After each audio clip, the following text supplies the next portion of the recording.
Greetings, one and all, to the most cursed, most cringiest corner of the internet.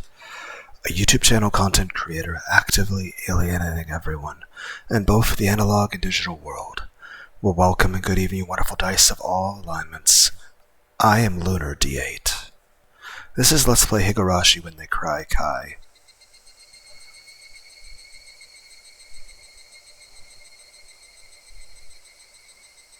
This is Game 5, Meakashi. We are nearing the end of this game, though there are still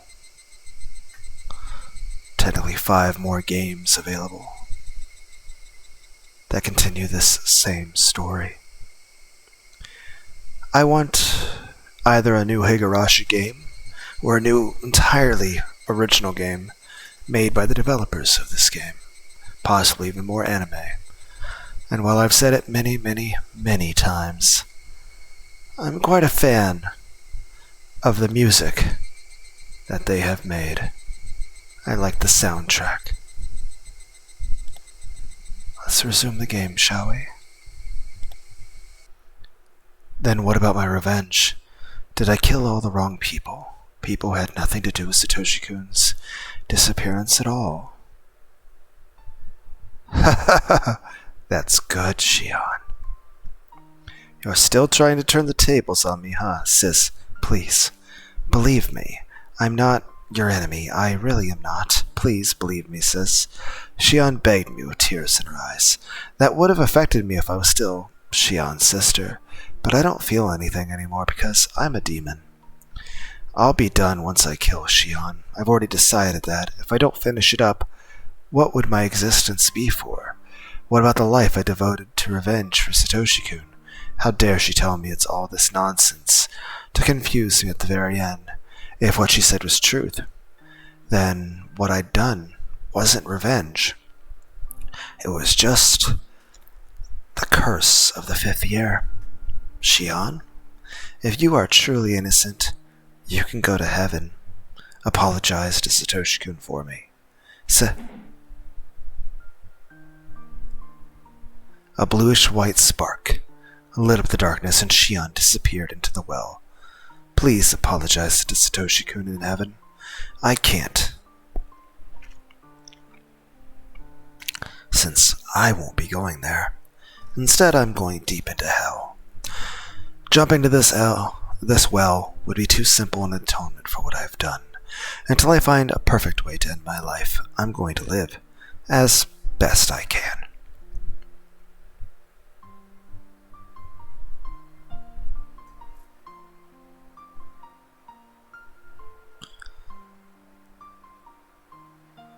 Oh, 7th expansion, I like your music. You have received new tip, notebook page 199. Killed someone very dear to you, shocking end.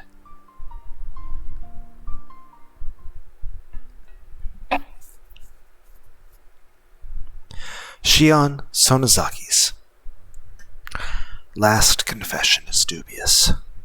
Did the hag convince her that the Sonozaki family had nothing to do with it? Or is that the truth? In my own investigation so far, I have proven there are aspects of the curse which can't be explained by the Sonozaki family alone. So my notes were all bogus from the beginning. These 200 pages are full of bullshit. I thought of burning this notebook, but I won't do it. This notebook proves my guilt. I won't distort the facts. I won't burn it. After all, my life was only a notebook long. I wonder if anybody will read this.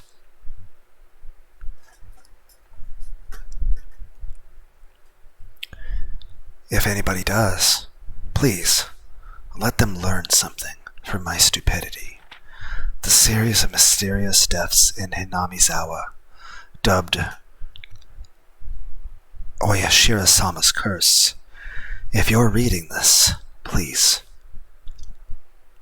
find the truth. That's my only wish. 1983.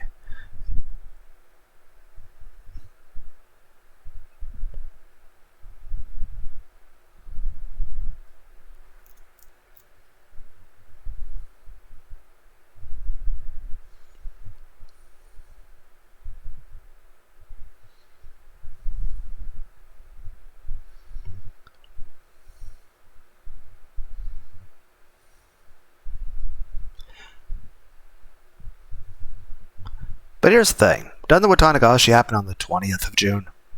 So shouldn't this be like the 26th? Even if we wrote it like on the day that we killed Mion, or like the 23rd or something?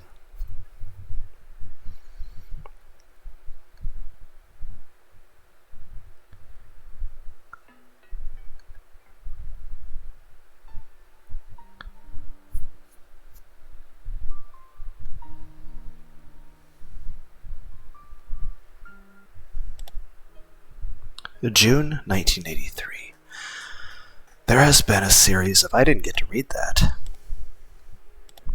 There's been a series of disappearances in Hinamizawa village, Shibune Prefecture. The suspect is Mion Sonozaki. Allegedly, she abducted 5 Hinamizawa residents, Oryu Sonozaki, Shion Sonozaki, Kiichiro Kimiyoshi, Rika Furude, and Satoko Hojo, and imprisoned them from June 19th through the 21st. Preliminary investigations of the incident were delayed at the time due to insufficient evidence, but by chance, the case was solved rather abruptly.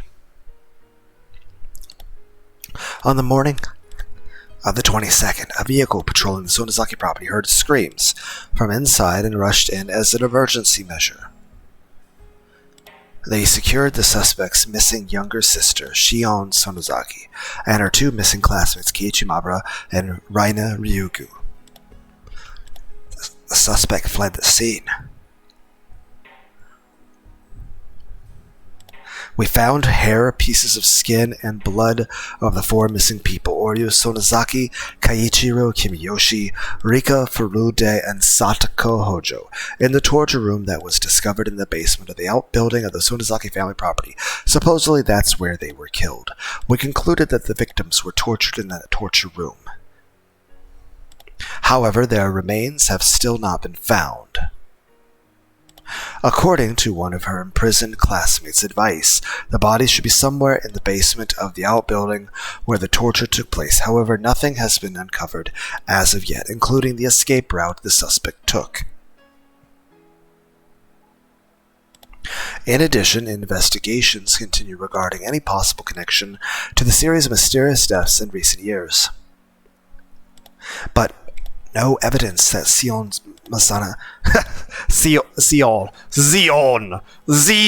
Minozaki was involved, either directly or indirectly, has been found. Beyond Sonozaki, there are still many unclear points as to what the motive behind the incident, and as of those of the Sonozaki family and the residents of Hinamizawa have been extremely uncooperative in assisting us, we expect to require a long time to clarify them.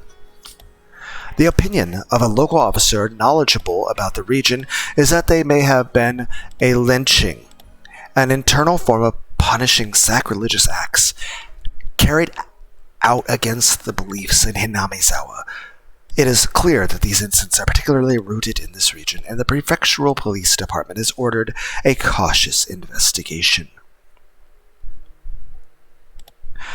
We anticipated gaining valuable clues from the missing persons believed to have been imprisoned for the longest time, Shion Sonozaki, the suspect's younger sister. However, the incident has left such serious mental aftereffects that she has not been in a state of mind to properly answer any questions about what she knows. The psychiatrist concluded that she is in a temporary state of shock, but as of today she has yet to show any improvement.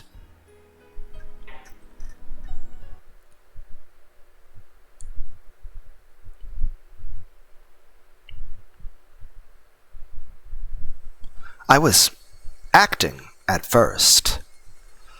It was just an act to avoid being interrogated by the police.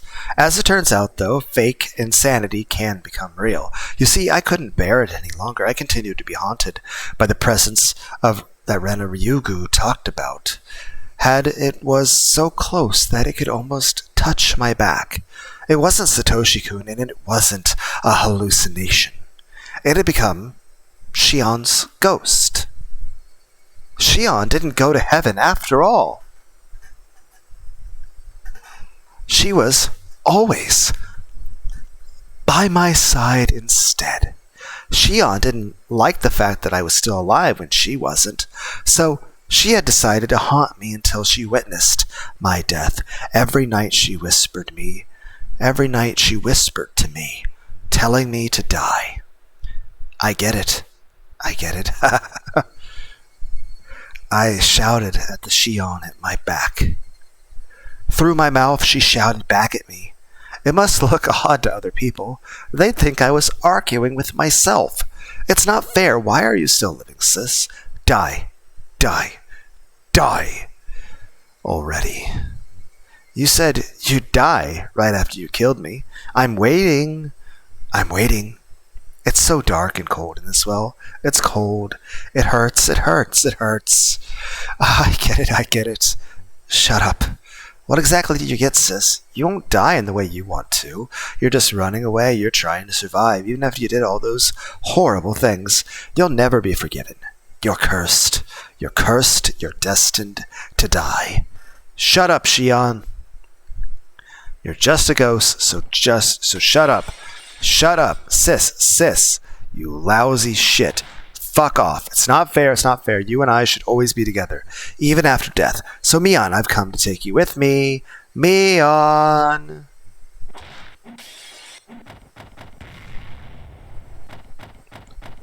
To be completely fair, even before, the Hinamizawa syndrome and Hinamizawa took place, and even before doing all of this stuff, heck, even before the nail-ripping scene, just the way the Sonozakis treated Mion and Shion honestly wouldn't be that surprising that it caused this kind of effect on a person, even without all this extra shit going on. Also, I didn't even mention the ghosts. Because there actually are ghosts. The ghosts are real. So is Oyashiro-sama. Though, technically, there's several deity gods that exist in this story, and in some of the animes they add more. In some versions, they're more goddish gods, and in other versions, they're extraterrestrial space aliens. So, in other versions, it's just the brain worms getting more extreme. I imagine there's a lot of fan fictions written about this. I was making a joke recently, what if you, had, what if you just, had the Higurashi story, but VTubers. You guys are familiar with a VTuber called Pippa. What character would she be in this?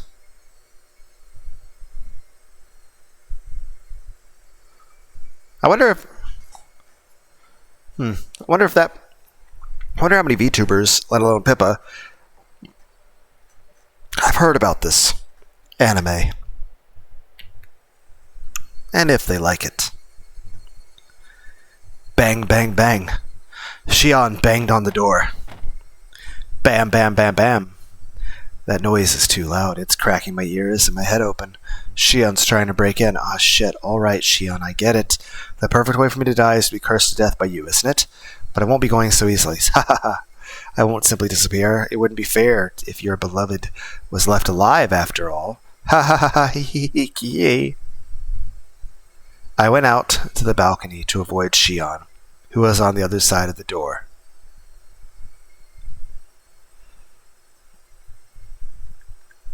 If I jump over the railing to the neighboring apartment, I could reach the fire escape. Heck yeah.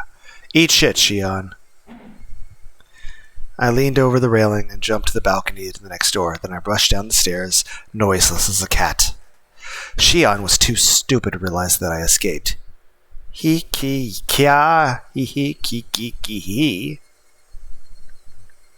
It wouldn't take too long to get Kihichi's house on a motorcycle. Shion must believe that I'm still in that room. She's so stupid. Soon enough, I could see the Mabura mansion. I'd never seen it before, but I heard a great deal about it from Shion Kihi. There's also versions of the story that it's actually possessions, and it's the original person's personality fighting with the. In some versions, it's an actual demon. In some versions, it's a pseudo personality created by the wires getting crossed in the brain by the worms, doing brain damage stuff. And in some versions, it's space aliens that are. In some versions, it's extraterrestrial space aliens that just flew from another planet, But also there's other versions where it's like actual extra dimensional space aliens from another dimension that are can't the only way they can physically come into this world is, so at this point we're just blurring the line between angel and extraterrestrial. So I don't think I've mentioned a single thing that's a fan fiction at this point. There's just so many official different stories to this. Like everything's left purposely vague at the beginning where you don't know anything, and then even when you do get answers, you get literally 100 different answers. Then it's like multiple choice, A, B, C, or D, and its answer is it's none of them, all of them, any of the above, any mix of them, and even like you could literally write in any answer. And of course, like I said, I imagine there's a lot of fan fictions. Then again, there are some really good fan fictions of Evangelion. Heck, there's Shinji in Warhammer 40k, where Shinji gets a bunch of Warhammer books before the start of the story, and it changes quite a bit of things. There's also Stefan Gagne. Gagne is spelled Gagne.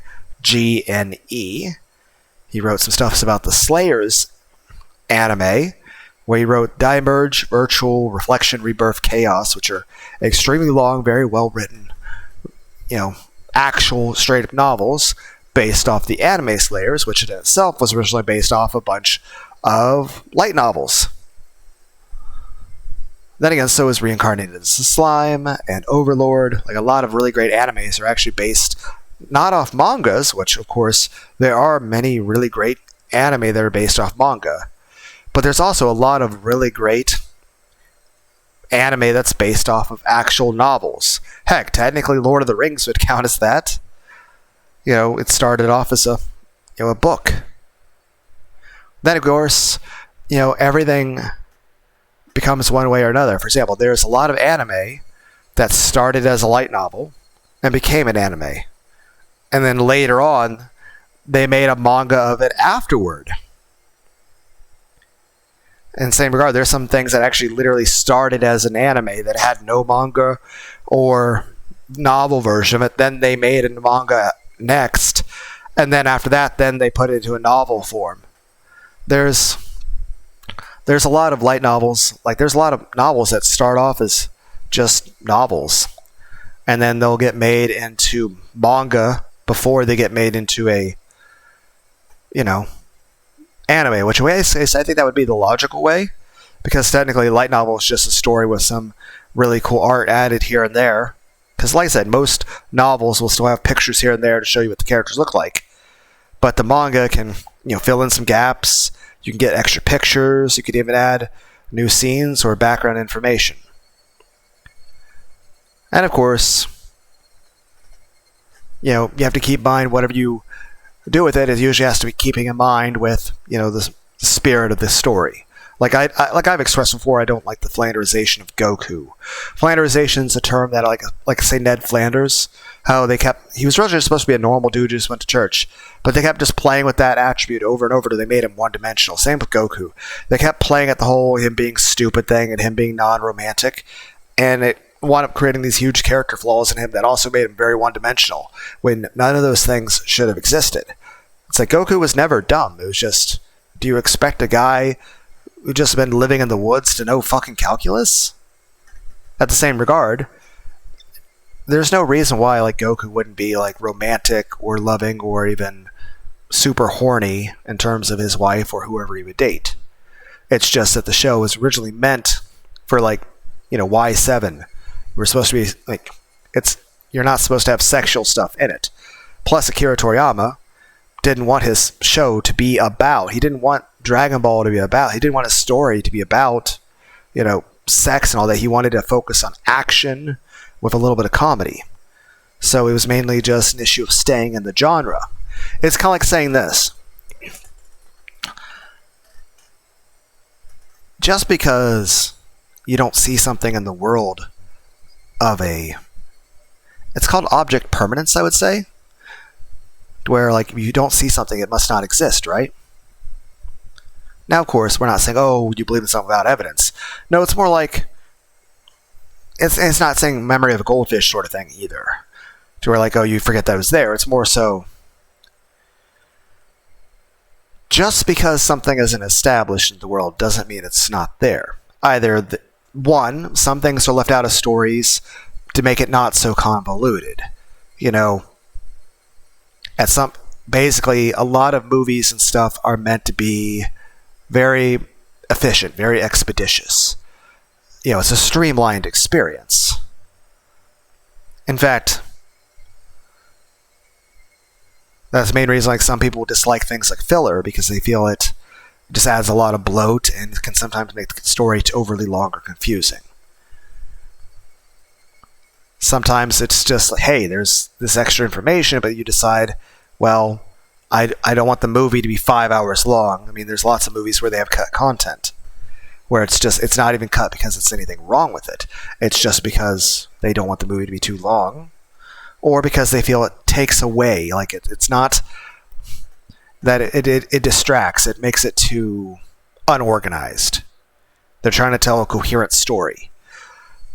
It'd be kind of like, imagine if there was a YouTuber by the name of Lunar that was reading a visual novel, and he kept going off on tangents talking about some really cool video game he played on a PlayStation 1 that had nothing to do with the current story. Now, just because I make a video where I don't bring up Brave Fencer Musashi or Mega Man Legends, very great games for the PlayStation 1, doesn't mean those games don't exist. It just means maybe I should focus on the story that is actually in front of us. Kind of the same thing. I guess leaving information out of a story is kind of like the author trying not to have a shit ton of autism and ADHD. But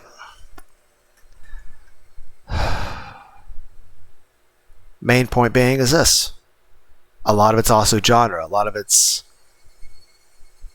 just because you don't see Goku being romantic and stuff doesn't mean he's not like that. But of course, it eventually became written into the canon that way, just because people just kept seeing it over and over.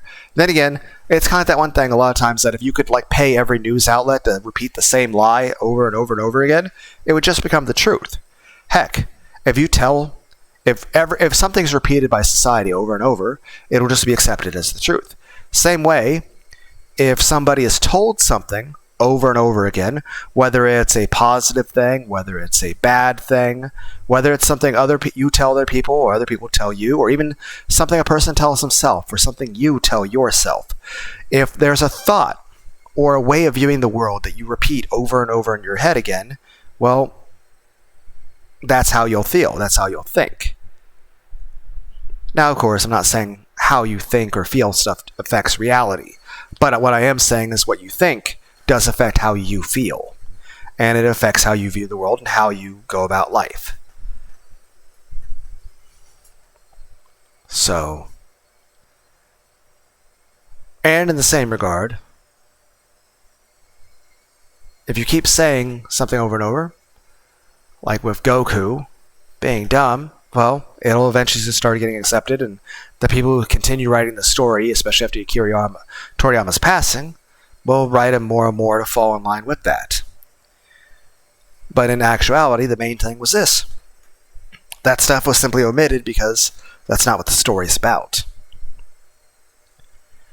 It's also imagine if you had a completely wholesome slice of life anime, but then you started, you wouldn't start putting in darker elements like horror, because that would change the genre. Now, it would still be wholesome, but it would also have... But I imagine eventually, if you keep adding a lot, it's going to be hard to keep it wholesome. I guess the main thing is this. Akira Toriyama just wanted his story to be about action and fighting. He wanted to focus on what he wanted to focus on in the story. How about this? Take Lord of the Rings. Just because you don't have scenes of Legolas, having sex with a big titty elf, doesn't mean that's not happening. Just means that it probably wouldn't have been appropriate on the big screens to have a scene of that, because it would have made it much higher rated. Also, a lot of times people cared a lot about ratings and stuff, in terms of maturity, especially when the ESRB stuff eventually started up later on. I think early 90s. Also, there are some situations when it comes to the creators of an anime or something in which they will change the canon of a character or the story because of pressures from the outside world. One, sometimes a author could change something about the core aspect of a character in a game because of some sort of backlash in society. I mean, let's see. You have Light Yagami. I mean, originally, like, the author of Death Note was starting to get threatened with being sued because there was real-life people starting to copy that stuff, so originally Light was going to win that story. There's also stories like if certain characters are changed and, certain ideals they have or ways they view the world, not because that's how the character is. In fact, a lot of times it's actually the opposite of how the character is. But it's changed because perhaps value of society, perhaps, there's some sort of, backlash in terms of censorship or something to do with politics or something. And sometimes it could be the author of a story could start changing something about their story just to virtue signal that they're just trying to appeal to some group of people, that they're actually purposely basically doing a character assassination of a character they made and taking the character away from what they originally were. I mean, heck, let's take Bridget from Guilty Gear. Bridget was really just supposed to be, a guy basically saying, hey, just because I look a certain way or have certain, characteristics or even have, I like stuffed animals and cute things, doesn't make me any less of a man. But eventually, even the creator of the character wound up changing it due to, backlash and criticisms of things. Heck, there was things that happened with the whole Hogwarts game where people were actually being canceled and even physically attacked just for playing a video game. Because the creator of the fictional world, had an opinion that other people didn't disagree with. I mean, that seems kind of Nazi-like, in my opinion, wanting to hurt people for just wanting to have free speech. So, then take Akira Toriyama. There's times where he changed things in his story because, the editors had opinions on certain things. Like, originally, Dr. Gero and Android 19 were supposed to be, the main villains of the arc. But, a lot of people didn't really like. And so then we went 17, 18, but they weren't really taken seriously. Then we had Cell, and the main reason Cell's form kept changing is take Cell's second form. A lot of people felt Cell's second form just looked kind of ugly. And a lot of the editors were like, that's kind of, yeah. Heck, there was many times in which Akira Toriyama considered killing Chi-Chi off because he just hated her as a character. Heck, one of the main reasons getting rid of Goku's tail at first because he got tired of drawing it. Heck, changing Super Saiyan to be something with white hair was to save money on ink and time on actually penning the pages for animation. And another thing is this. The reason why Super Saiyan 3 doesn't get used that much is because animating and drawing fucking Super Saiyan 3 is very, a pain in the ass. Then again, that probably won't be a thing in the future because a lot more, people are going to be, straight up, using AI to do it, which at that point, I think there should still be people doing hand drawing, but I'm not against AI being used either. I just want more anime, but I still want people to try to draw things. Even if their drawings aren't as good as the AI, I still want people to be doing, and of course there's many people in the past that have done phenomenal artwork in animation. Heck, we'll return to the Bridget thing. Technically, in a lot of the older versions of the story, they were like the older versions of the story from the early 2000s, like 20 plus years ago. Gold Lewis in the fucking lore things of it is talking on and on about how the condition of Bridget's mental health is not the greatest, and that it would be good to use it against Bridget Basically, it's a long diatribe about how to manipulate, coerce, and gaslight Bridget using Bridget's mental health condition. And again, what's the mental health condition? Everyone's been fucking abusive to the guy and treated him like shit, and he usually got ostracized, because he was a twin, and he was treated differently than his twin. Yes, you see where we're going with this. Mion and Shion Sonozaki from Higurashi. You had the two twins getting treated differently. How do you expect it not to have a major psychological impact? Same thing with Bridget and his twin, who I don't even know his twin's name. I can only remember that. But I'm just saying this. If you have two, even just siblings that aren't even twins, and you treat them differently for no reason, I mean, heck, imagine a bunch of kids and one kid is obviously the favorite. How well did that work out for Joseph in the Bible? You're like, oh, here's your coat of many colors. And then all of his brothers beat the fucking shit out of him. We're going to have him ripped apart, killed by wolves. Or kill him. Or actually, they left him in a fucking hole in the ground. And they were going to leave him to die. But instead, they saw some wandering traders, and they sold him to the merchants as a slave. And then tore up his colorful shirt, and then dipped it in some blood from like sheep and stuff, and claimed that the brother had been, ripped apart by wolves. I'm just saying this. You can't have twins and treat one radically different than the other. You're going to create psychological problems. The other thing is this. Gold Lewis was being very clear that all they cared about was using Bridget as a weapon. They didn't care about Bridget as a person. All they cared about was pushing an agenda and about having a weapon that served them. Now, as far as in real life, there are people that, identify with Bridget, whether it be people that are femboys or people that are trans women. Both are fine. Trans women are completely valid people. Now, I will say this. I am against any sort of sex or sexuality being in school or in church or, around children. Like, there shouldn't be any sort of indoctrination going into kids at a school. If you're a teacher, you should be talking about math and stuff. You shouldn't be talking about your personal life. The same way with a church, here's the thing. Yes, gay people should be welcome at the church, but they shouldn't be wearing, doing sexual things at the church. And you shouldn't have like a rainbow flag at the church. It's disrespectful to God. It'd be kind of like you shouldn't have really anything in the church that isn't to do with the church. Like, here's the thing. I'm a fan of bands like Korn and Slipknot and stuff, but I don't think it would be appropriate to wear like Slipknot or Korn shirts to the church. And it's kind of like the same way. And there's nothing wrong with someone being gay. There is nothing wrong or sinful with being gay or being trans. Now, that being said, there's nothing gay or sinful. There's nothing sinful or wrong about being gay or trans. However, same way, there's nothing, wrong or sinful about, a wife sucking her husband's dick. But you wouldn't do that in the church. That wouldn't be appropriate there.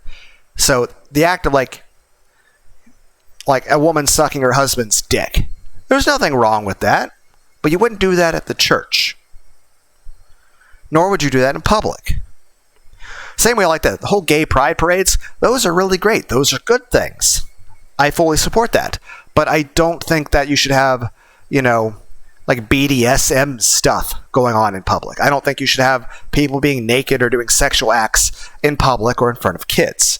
And I don't think children should be involved in such things like that. Or say if someone's like if there's rioting going on or like a protest scenario where you expect something to be violent, you don't bring your children to that or kids to that period.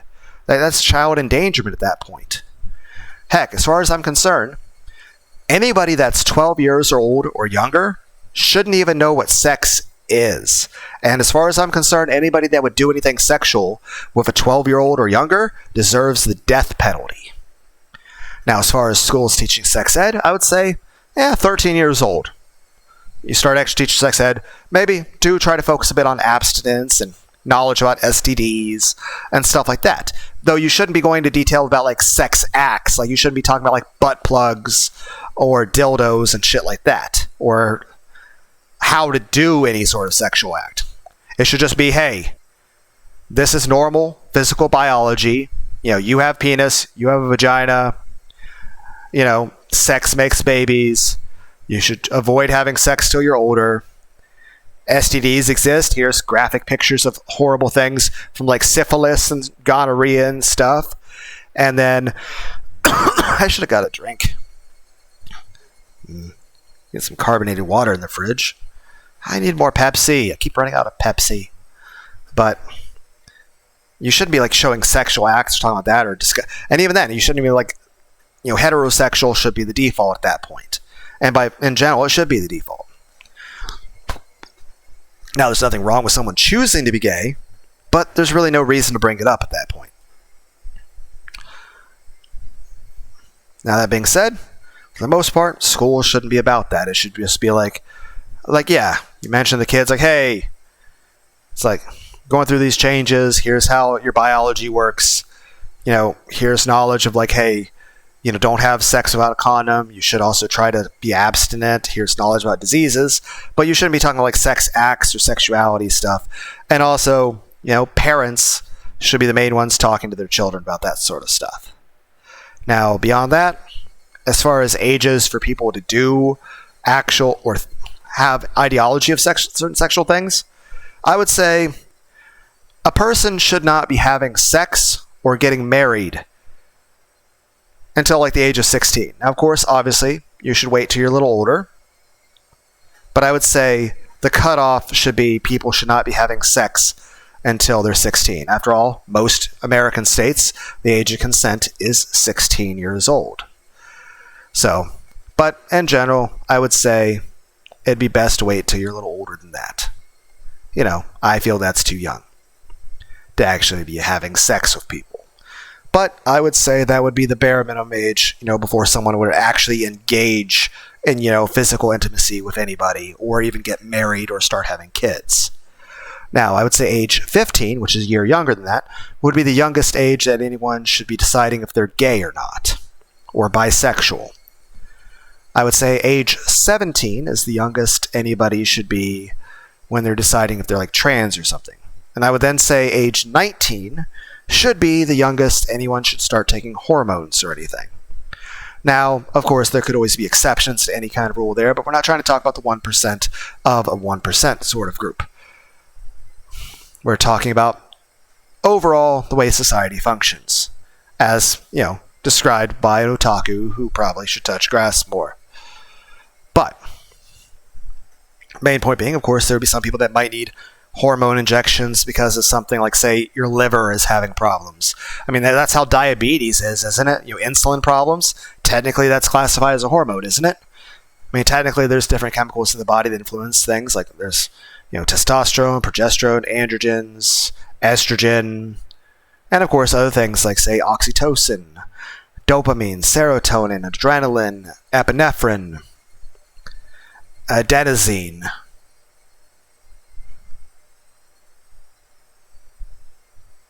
I've never done ketamine, but what if it were legal and you had an energy drink that had a microdose of ketamine in it?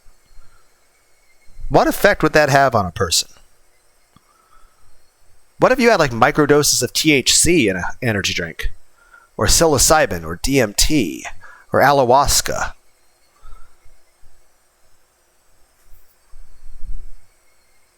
Or like any drug you could think of. I mean, technically Coca-Cola had like a small dose of cocaine at one point. And I mean, I have had massive doses of caffeine. Also, I like chocolate and Pepsi. Probably have drank more Red Bull than I probably should. I mean, technically that's how a lot of vitamins work. Like, hey, here's this vitamin C. But at this point, we're discussing the difference between, say, vitamins and hardcore addictive drugs. And heck, I would say in general, things like fentanyl and heroin and meth probably don't have any small dosage that doesn't result in, well, very unsavory health effects. I mean, those things are very dangerous and very, very addictive. And very potentially deadly and life-ruining or life-ending. But I would say, in general, people, like if the trans thing, you shouldn't decide you're trans until like 17. Shouldn't decide if you're like gay or bi or whatever till you're 15. You shouldn't start having sex till you're 16, or getting married or even having kids till you're 16. Now, a lot of people would say you get older, but of course, keep in mind, those are the ages that, technically 99% of human history was the complete norm. And in general, if everybody in society, even with the massive population we have, even with the modern medicine and food and technology and the way less war and violence, now after all, there was a novelist, a scientist, Stephen Pink, Stephen Pink, Angels of Our Better Nature, talking about how in general we are living in the least violent time in history. Though I honestly expect that to fully change, because riot season should be starting on June 19th, just because it's actually fully warm then and people are out of school. And usually it just seems to be the day where people want to make an argument on stuff, they'll use it as an excuse. But again, that's just the thing. People that want to be violent will use any excuse to be violent. Me personally, I think people should just coexist and be kind to each other and have peaceful discussions and free speech. But I kind of expect between I feel like we're going to see on the news the next couple years a major nuclear or hydrogen bomb going off in a major city. And I'm going to be watching fucking Kirsch and Asmongold and Nuxtaku react to it on a YouTube video to just a city being hit by a hydrogen bomb. Which is an insane thing, but I kind of feel like it's inevitable. Hey, AI is going to keep advancing.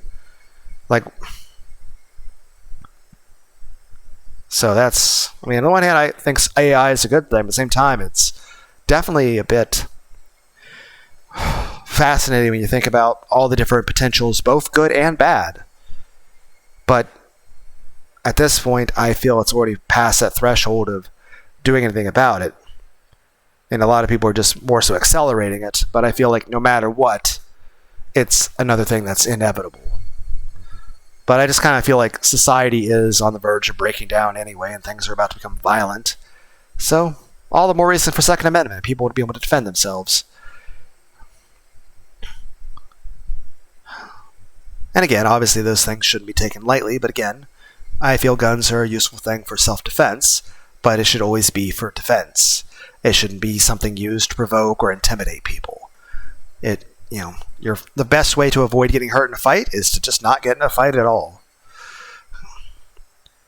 And yes, people like Tepe in this game, I feel don't deserve to live.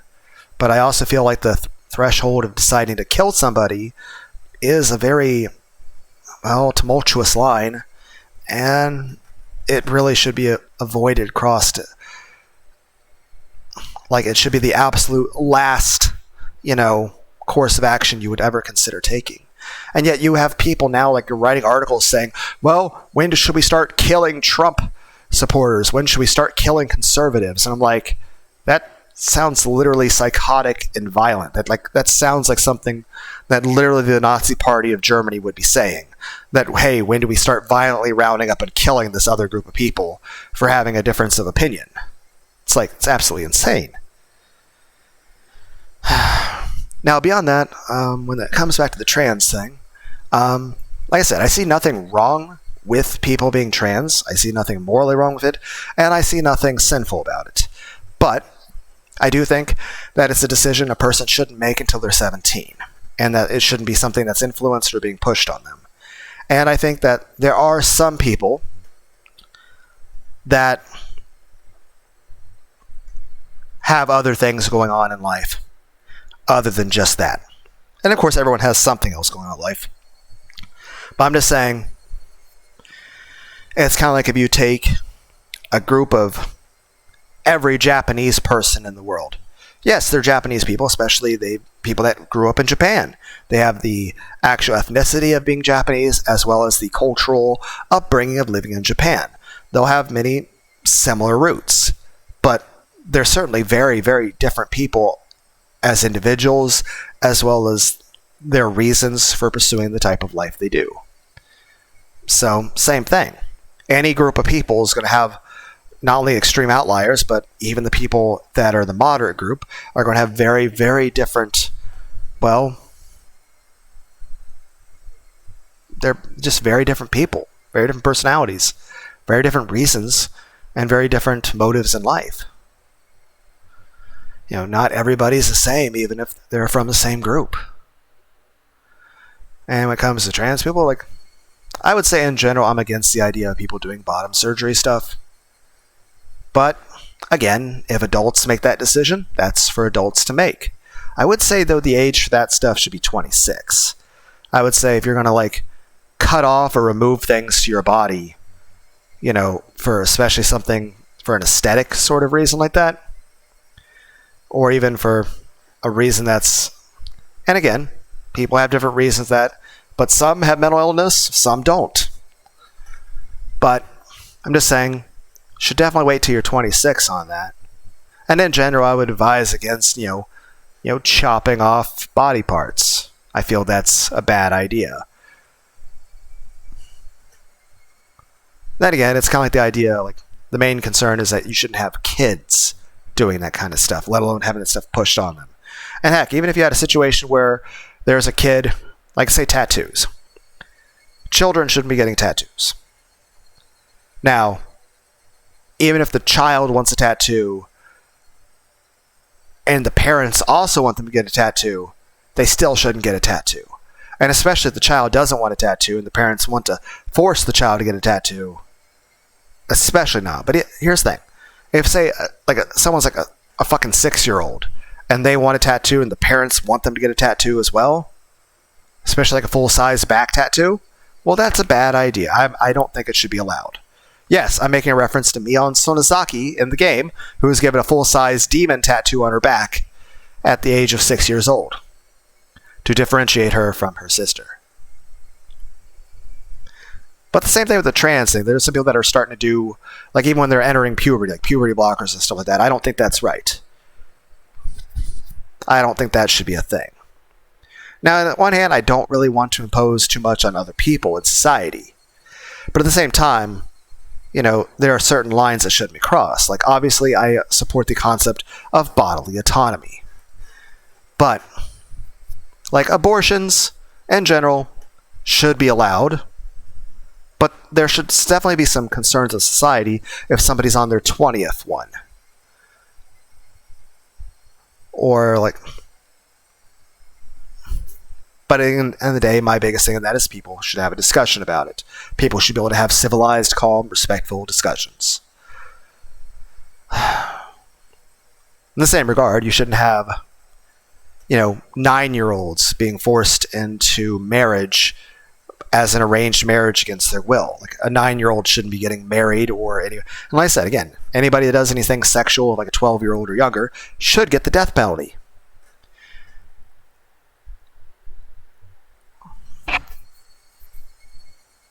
But it's just then there's also questions like ESRB, what ratings should you have for certain movies? What's okay in society? At what age should people be allowed to drink alcohol? Should heroin and meth be legalized? Largely, I would say this. While people would say that at least by having stuff legalized, you'd have it regulated by the government, you'd know where it's come from, it's clean, and you'd be able to actually monitor who's doing it for medical purposes to save them. But at the same time, it would also still radically increase the amount of people doing the drug. And things like heroin and meth are extremely dangerous and very horrible to the person's health. And in the same regard, things like alcohol, can also be very bad for your health and have issues. We have different cultures saying that different ages are considered okay for drinking. In America, you have to be 21. In a lot of other countries, 18, 16, even 15 are considered perfectly acceptable. Now, as far as age of consent, there are some people saying that, people aren't fully, developed in their head till they're 28 or 30 or something. Here's the thing. No, that's stupid. Because the end of the day is this. Even with modern technology and the way everything is improved nowadays when it comes to food and disease and medicine, if everybody waited till they're 30 years old to start having children, the human race would go extinct. Let alone back in the past when we had less people already starving to death, dying in wars, getting ill all the time, and our medicine was terrible. If people weren't having kids at a much earlier age, at least, in their teenage years, let alone their early 20s at the latest. And even then, that's so they can have multiple kids. There's a lot of women that are waiting till like their 30s and then find out that they can't have children at all. And also, it increases the possibility of genetic problems if you're having children in older age. And of course, there are many women that can have children at an older age. That's just fine. And others don't. But we're trying to talk about on a whole for society. Now, of course, the other extreme I find unacceptable is either. Where there's some cultures that say, you can start marrying 8-year-olds off and or like, oh, they had their first period, start having kids. Like, no, that's way too young.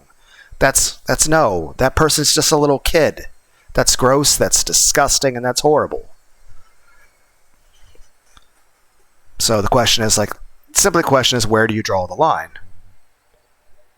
And I would say, in general, people should be having kids before they turn 30. And it's not like, oh, what if you want to focus on your career or something, especially as men, you have to try to make more money to take care of your children. And that's true, but here's the thing. For example, I'm 38. If I were to have a kid now, I worry that, will I be able to run around a field and actually, play catch and stuff with that child? Like, how involved will I really be able to be, especially when that child's actually having kids of their own? You'd want to be involved in your child's life. You don't want to be like an elderly old person by the time your kid's graduating school, let alone die early of like a heart attack or something. Then again, that's then a question just like, okay, maybe we should stop eating like things like Wendy's and Burger King. Well, that's just unhealthy. Then there's discussions about like how things like America versus Europe, like there are certain chemicals that are used in our food that are outright banned and illegal in all of Europe because they're seen as very unhealthy for the physical body. Well, my main point is this. I see nothing wrong with people being trans. And in fact, I'd imagine there's a lot of trans people that I actually would want to date if I was such an antisocial individual. But I'm against any of that stuff being pushed on children. Like, there should be no discussion of sex or gay stuff or trans stuff around small children. Like, that stuff shouldn't be involved with kids at all. Like, anyone who's 12 years and younger shouldn't even know what sex is.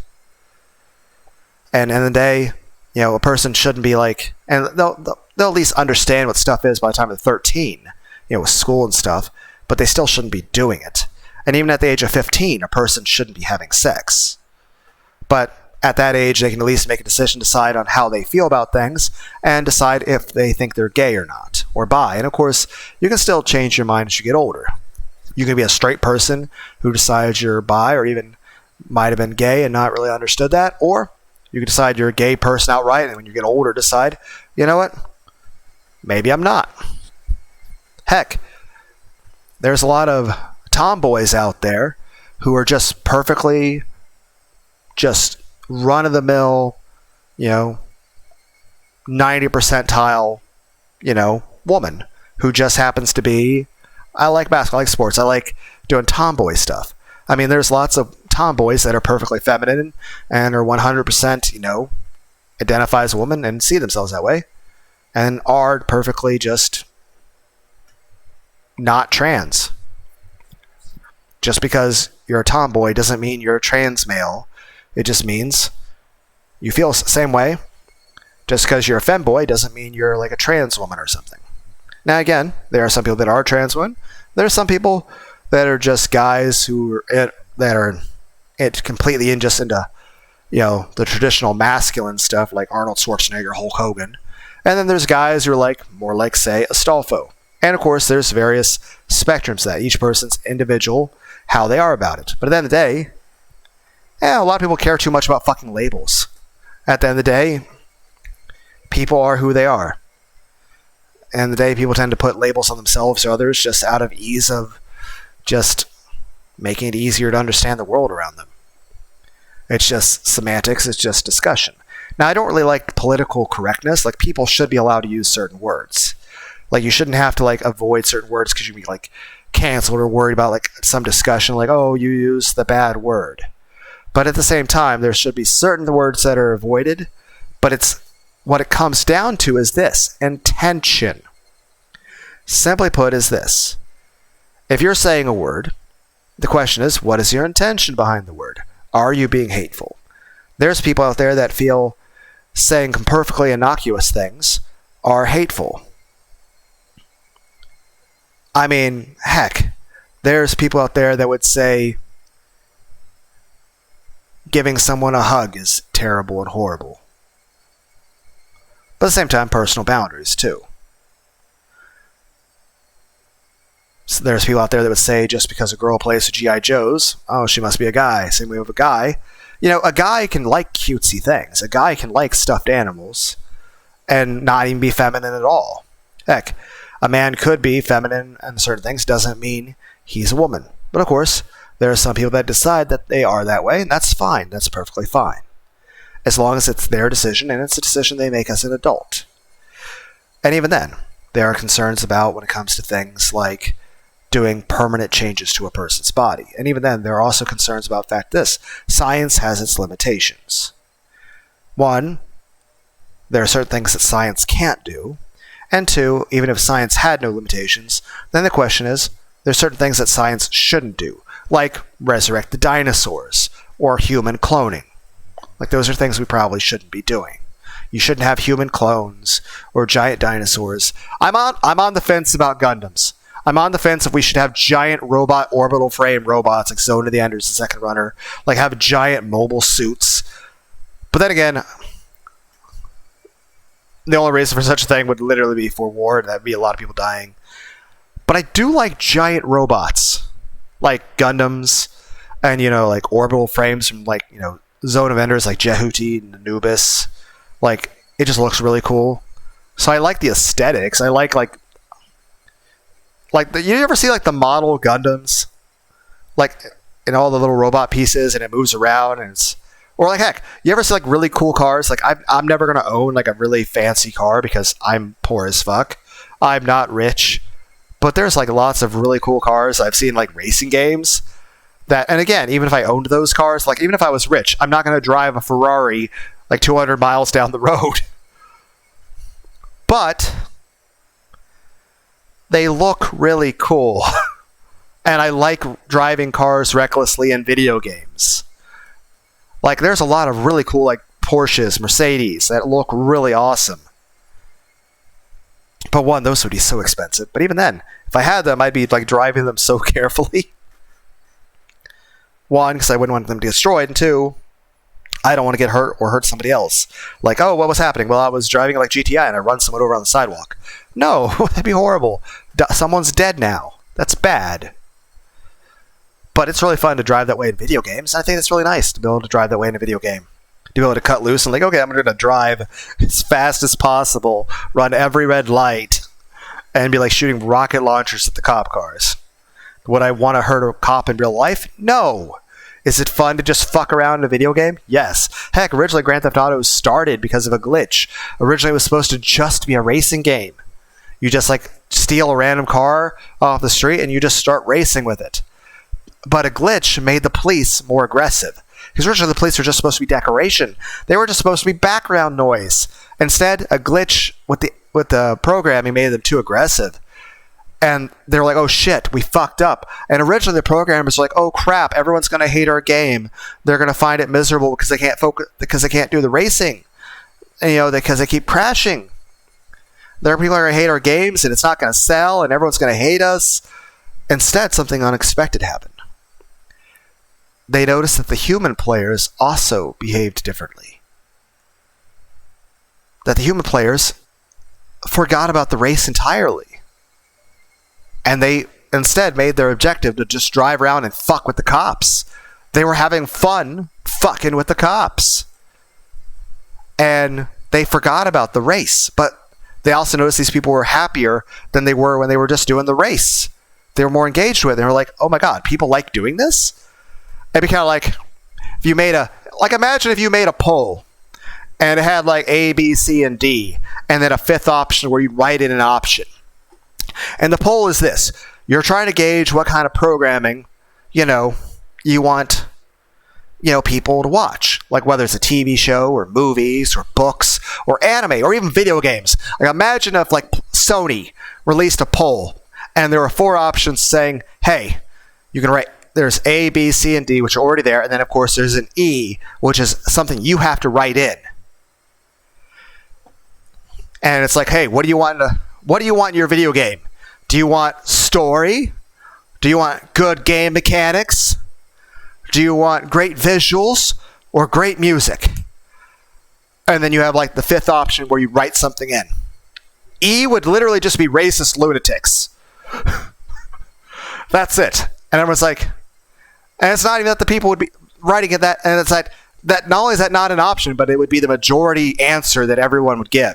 That everyone would just like write that in, and it would just be the majority. That the majority of people, and it's not even that the people writing that would be racists or lunatics. It's just that it's more interesting content. At the end of the day is this, video games are crazy fucking shit. Yes, we play them for story. And a lot of times, a lot of stories like Greek mythology and tragedies is a great story, like Odysseus. Heck, technically Anakin Skywalker is a good Greek hero. Because the idea is that you have a hero that has some tragic flaw, and then you learn from that. It makes it a more interesting story, and it's supposed to be a moral lesson. And of course, there's stories that are good, and different people try to push different things in a story. But a lot of times, people care less about any sort of political messaging in a story as more, they just like a good story. They just want the story to be good. They want an immersive world that pulls them in. Like Dot Hack Infection from PS2. Both Dot Hack signed the anime, and Dot Hack Infection are a great story, and they just very immersive. Heck, I would say Hinamizawa, Higurashi is a very immersive world and story as well. It's very great. People care a lot about story. And of course, like I said, B, they want attractive characters and good character designs. They want good game mechanics. They want the game to be fun. And they want great music. But above all, whether it comes to movies, stories, manga, light novels, books, video games, people just want to be happy or emotional. They want a game that makes them feel something.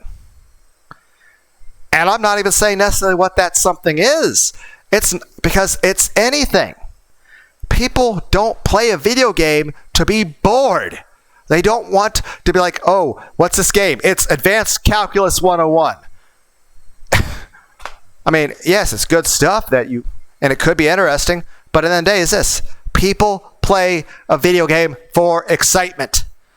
And a lot of times, the most logical thing that'll happen, the most likely thing to happen is the most entertaining. Simply put, whether it's the algorithm or just the fucking fate of the universe, things go in the direction of what is most interesting, what is most engaging. Heck, the whole point of the algorithm, it's what you interact with the most. And usually, a lot of times, it's just basic things that just jar you. Hell, advertising. Take Subway. A lot of advertising places use certain colors because they trigger a hunger response in your brain. They make you more hungry. Certain things make you more horny. Things have an effect on you, especially if they trigger that lizard part of your brain, the survival instincts, or even your drives, whether it's food or sleep or sex or danger. Heck, a lot of people ride roller coasters not because they want to be scared or because they want to get hurt, but because they want the fucking adrenaline. And that's the thing. Why do you play a horror game? Why do you watch scary movies? Because it engages you. I don't know if it's like a dopamine thing or serotonin or what. But it's kind of saying this.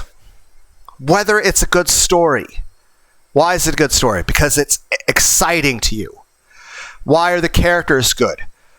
Because you can be excited by them. Whether we're talking very sexy characters like Eve out of Stellar Blade, that you're like, hey, that character's really hot. Her tits are awesome, and I like her thighs, and she's very skinny, and she has a conventionally attractive face. She actually looks very feminine, and she looks very hot. Now, granted, yes, maybe I would like her as Futa with a big cock. Yes. But we can all agree we want characters that we find attractive. Hell, I'll say this. I'm ugly as fuck. I still want to play as attractive characters in video games, whether the character's a guy or a girl. And here's the thing. That has nothing to do with anything other than just, I want a game I enjoy. You like a good story because it's exciting. You like characters because they're exciting. Because either they're sexy or because they're just well-written characters that are engaging as individuals. You like music because it's exciting. Whether it's just well-written calm music, which is still a feeling of serenity. It's still an emotion. Or if it's happy music, or if it's sad music, or even ambient music like this, or even scary music. The music's meant to make you feel immersed. The music's meant to make you feel excited. It's meant to give you stimulation. Heck, it's considered a form of torture to lock someone up in a fucking white room with nothing to look at or see. Because humans need stimulation. Heck, that's one of the major things for having dreams, because your brain's still technically functioning, and yes, it could be reprocessing information and memories and stuff, but then the day is this. It's your mind is, aware, but and it just can't be floating in darkness. That'd be fucking horrible. So you have dreams. And yes, there can be many scientific explanations for that. Heck, there can be many supernatural explanations of it, and especially if you look from a religious or even non-religious standpoint. But at the end of the day is this. Your mind likes having stimulation. Now, of course, there are certain things we don't like. Obviously, pain is bad. And a lot of things are signals that tell you, like for survival things. But at the end of the day is this. People don't like being bored. That's apparently the main thing I'm trying to say with this. People like video games because they're exciting. And again, some games you wouldn't even necessarily call fun. They're just interesting. They could just have a really great story. They could just be an immersive world. You could just go around and there was a new tech demo for The Witcher 4. It's a new game that's coming out. And it was just people looking around the world. And that looks so awesome. And we're ignoring the concept of the characters or the story or the game mechanics or the combat or the music or the voice acting. We're just looking at, one, how amazing it is that the technology is able to show this huge, expansive world, but also just the fact that you can wander around this world and see this beautiful thing. Now, of course, you can you can just go outside, but here's the thing. How many of us, even if we don't live in a big city, we don't exactly live near nature. And there's a lot of beautiful environments and waterfalls and rivers that are just really far away. Here's the thing. I think cherry blossom trees are very beautiful. I don't know if I've ever seen one in real life. If I have, I don't remember it.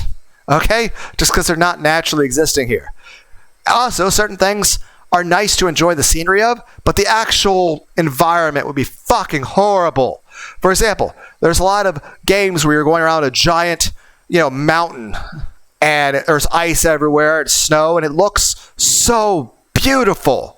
But in real life, it would be so exhausting to be fucking trekking up a mountain, and I'd be fucking freezing to death and hungry and starving. And heck, same way, Final Fantasy VIII, the world is fascinating. But at the same time, everything's trying to kill you. There's mosquitoes the size of a horse. You have giant monsters and dragons and everything. And technically, all this exciting stuff it's your job, and it's dangerous, and there's a lot riding it. There's so much. That's the really great thing about video games, is that you can fuck up and there's no consequences. In real life, you fuck up, it's the end of the fucking world. Say if you accidentally were to zone out, you run a red light, and cause a huge pile up and 100 people die. Well, guess what? 100 people are dead now. You lost your legs, and now you're in prison with no legs. And there's a guy who shoots lasers from his eyes. Okay, maybe I got a little off kilter on that. But the main point being is this. In real life, it's tedious and monotonous, and there's so much pressure and stress. And it's so easy for shit to go wrong. Whereas in a video game, you fuck up, oh well, retry. No consequences, not much try. And here's the thing. Any video game would become fucking hell to play and miserable and suck and be garbage if you had to play it all the time. Like, here's the thing. I remember when I was younger, I played like each of the Final Fantasies like 10 times through. It was fun. But now, I don't know if it's a attention span thing, but I can't even really play it much through. But here's the thing. It's cool to come back to a game and like you revisit it. Like eventually I'm going to come back to the Cyberpunk 2077. It's a great game. I've enjoyed playing it a few times through now. I want more DLCs and more expansions and more stuff to do with it.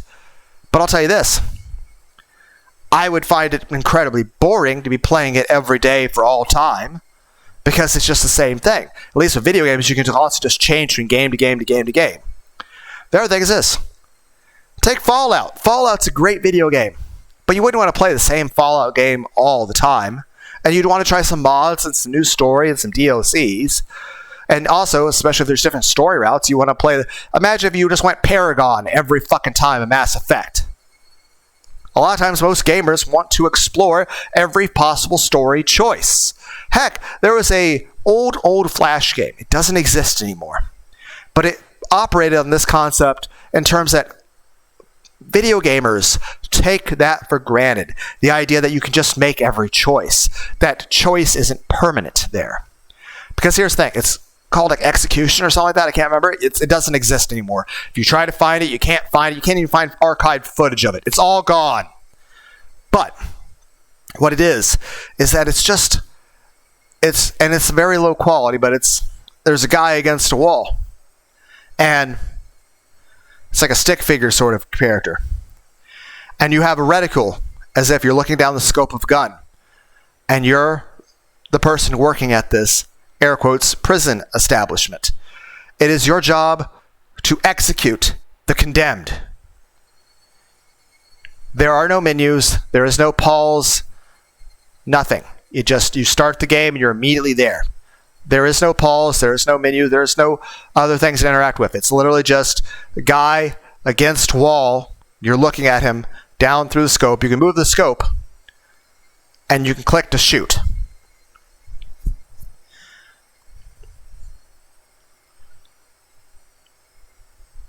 That's it. That's all you can do.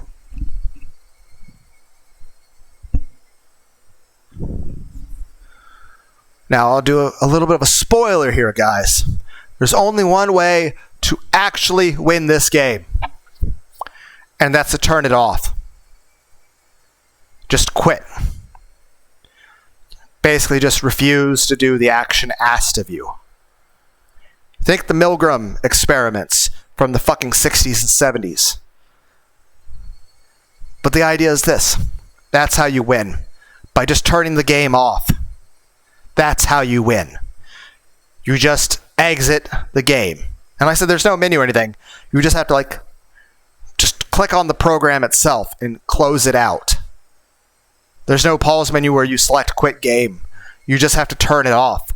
Heck, even just turning your computer off works too. And just turning it back on and just not turning the program back on. Because at the end of the day is this. Should you choose to actually do what the game asks you to do and actually shoot the prisoner, only thing that happens is you shoot them, and then the person's been shot and they're on the ground dead. And then you have the bullet hole in the wall behind them. And that's it. There's no credits. There's no anything. It's just, now you're just there with the person dead. That's it. There's a hole in the wall, blood splatter on the wall, the person's body, their corpse is on the ground, hole in their head, blood and brains out of them. And that's it. You're still looking down the scope. You can still look around. That's it. Now here is the twist. Gamers want to choose every path. And a lot of games would think, okay, well, maybe there's another option I could have done in the game. Within the confines of the game. So what they'll do is they'll turn the game off and they'll turn it back on. But when they turn it on, the guy's already dead. And it's like, okay, well, we'll uninstall the game. And then you'll reinstall it. guy's already dead. You take your computer to a different place. Well, actually, we're skipping a step. Next off is this. What if you completely wipe your computer, cleanse everything from it, or even play on a different computer from the same internet provider? Same house. He's already dead. Because the game actually tracks your actual address of where you play the game from.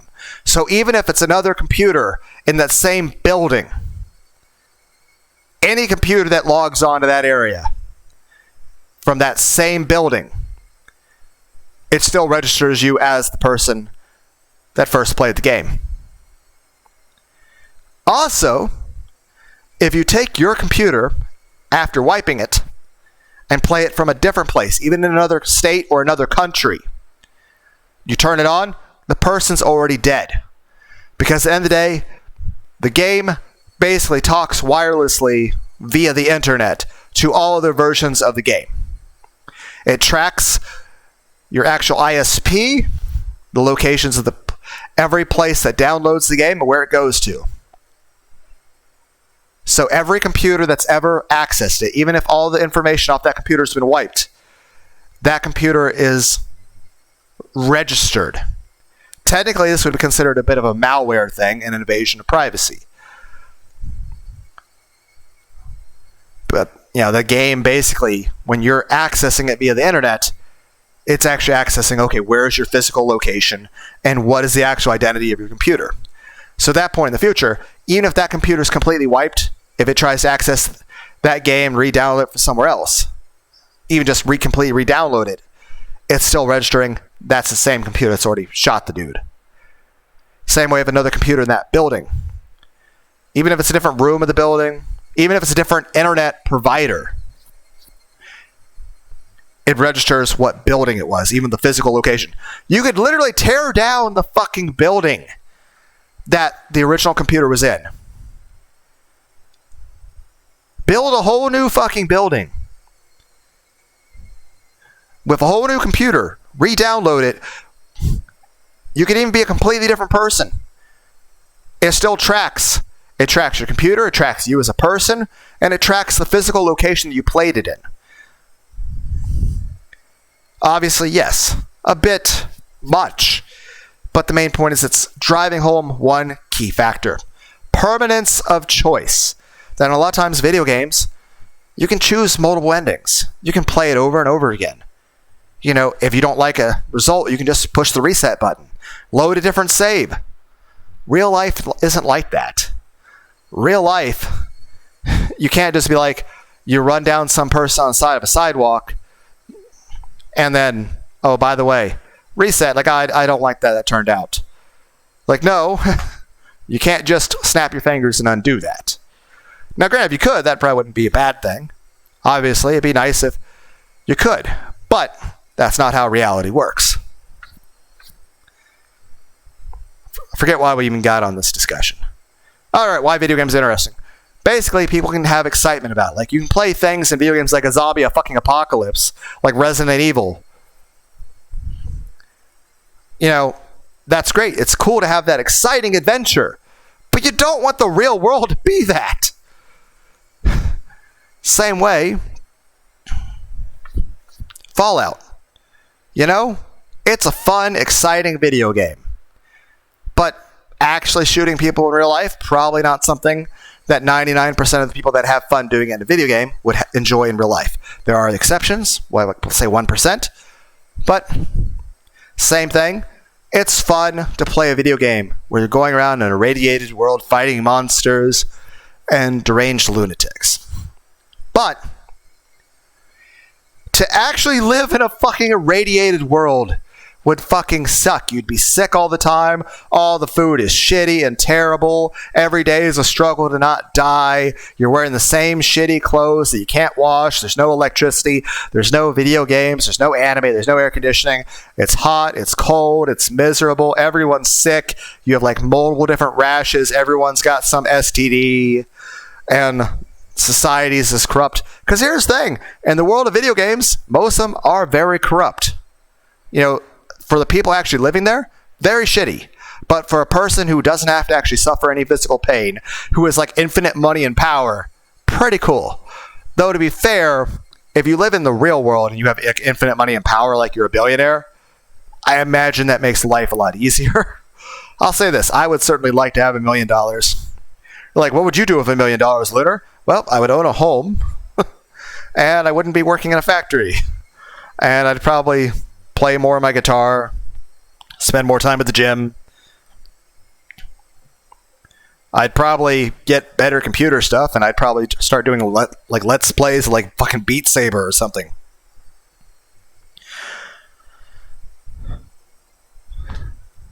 I forget what the whole discussion. And again, this is what I was saying about the Dragon Ball Z thing. Like, just because Goku isn't fucking Chi-Chi in every episode doesn't mean he's not. It just means that's not what the story's about. It's very, very messy and very clustered to have a lot of stuff in a story that's not relevant to the plot. Same way, it's very clustered and messy to have me going on tangents about random bullshit instead of actually reading the visual novel. This is not a very focused, reading of a story. I will try harder in the future to not go on tangents. But yeah, there are so many characters that are cool in different ways. Like, heck, I'll say this. A lot of people wind up deciding that they might be a bit of a femboy or a bit of gay just because, say, Astolfo or Bridget. And again, there are some people that are completely, cis male individuals who are femboys who identify with Bridget. There are some guys who wouldn't even consider them femboys at all and just think, Bridget's aesthetic is really cool, or even just said he's a really cool character, like whether it be like, hey, it'd be cool to dress like that. At the same time, heck, cosplay is pretty fucking cool. Same regard, some people might just say that's just a really cool, aesthetically cool character, and they have a really cool, story. And they're really fun to play in a game. Now, of course, there are some people that would be trans women that identify with that kind of struggle because a lot of people care about things like acceptance. So regardless if you're just a, your standard cis male individual, or if you're a cis male that's a femboy, or if you're a trans woman, a lot of times people just want to be acceptance. Now, of course, the biggest problem is any person of any of those groups, if they're, an insufferable person that's constantly being hateful and judgmental, because there's people of every walk of life. And to be fair, it's seen quite frequently when it comes to liberal circles that there's people that identify as liberal that are very insufferable and violent. And really, even though they're trying to say they're fighting bigotry, they're actually the most bigoted individuals. But at the same time, again, it's not everybody. But it's just the fact that it's predominantly what you see. Like, you see these, footage of people that almost become like a stereotype that are just yelling, the Karens. Like, you see that Karen at a fucking Starbucks just fucking yelling at people, or caring too much about, oh, you didn't write this letter correctly on my coffee or something. It's like, what's the fucking matter? But at the same time, it's just a question of this. How do you get along with other people? And I'm not saying, oh, are you sociable, have anxiety? I'm saying more so is this. Are you polite to people? Do you behave with courtesy? Are you aggressive? Are you violent? Are you calling for violence? And I think that's the main thing. Like, I'm very pro free speech. As long as you're not like calling for violence or to hurt people, I think you should be able to say anything you want to say. And I think a lot of times when it comes to discussion, people should be polite to each other. I don't like people being rude. And a lot of times people misconstrue that stuff too. Like, oh, rude, you mean you're disagreeing. No, disagreeing with someone isn't being rude. You can disagree with someone and you can be completely, absolutely opposite of their opinion on things. Doesn't mean you have to be rude to them, nor does it mean it's rude to disagree with someone. You're perfectly fine disagreeing with people. Heck, I'll tell you this. I've never made a cent for this channel. I never will. I don't have 1 million subscribers. I'll never make a cent. I'll never have a super chat. I'll never have merch. I'll never have any sort of sponsor. That being said, even if I had 1 million subscribers, I would fully expect. I would not anticipate. I would not expect. I would fully expect that no one in that million people would fully agree with me on everything. Like, I'm going to have disagreements with people. I don't need to cater to other people's views, though. I'm just a crazy guy on the internet talking about whatever I feel like talking about. At the end of the day is this. I simply talk about the stuff I want to talk about.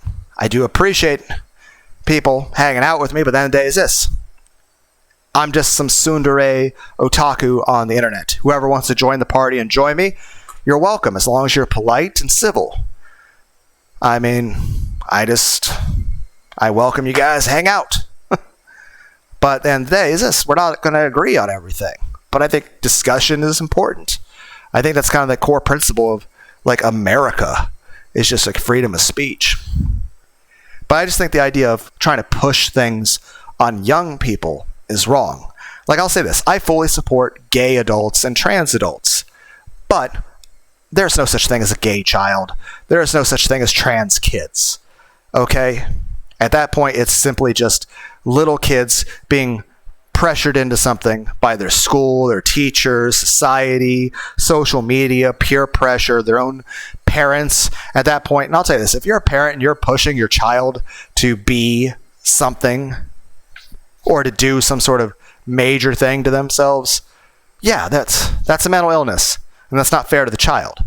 And yes, I support the ideas of bodily autonomy and parents' rights. And again, parents should have knowledge of their kids, making decisions about things. You shouldn't have schools trying to, like, push kids to do stuff when it comes to that and not tell their parents. But at the same time, you shouldn't have the opposite. Like, you shouldn't have parents that are, like, beating their kids with a fucking belt, or, locking their kids in a basement, or arranged marrying their child off to some other people, or giving their kids tattoos or piercings or stuff like that. The same way you shouldn't be having people, like, being pressured to be gay or trans, or even getting surgeries, at an age. And again, this is a very complicated discussion, a lot of gray areas. But in general, aside from the fact that I need a Pepsi, is kids are kids. You should just let children be children. They shouldn't be dealing with any of that kind of stuff. They should just be going to school to just learn, like, history and math and science, and just to socialize with other kids and be normal. And by normal, I just mean happy kids that don't think about sex.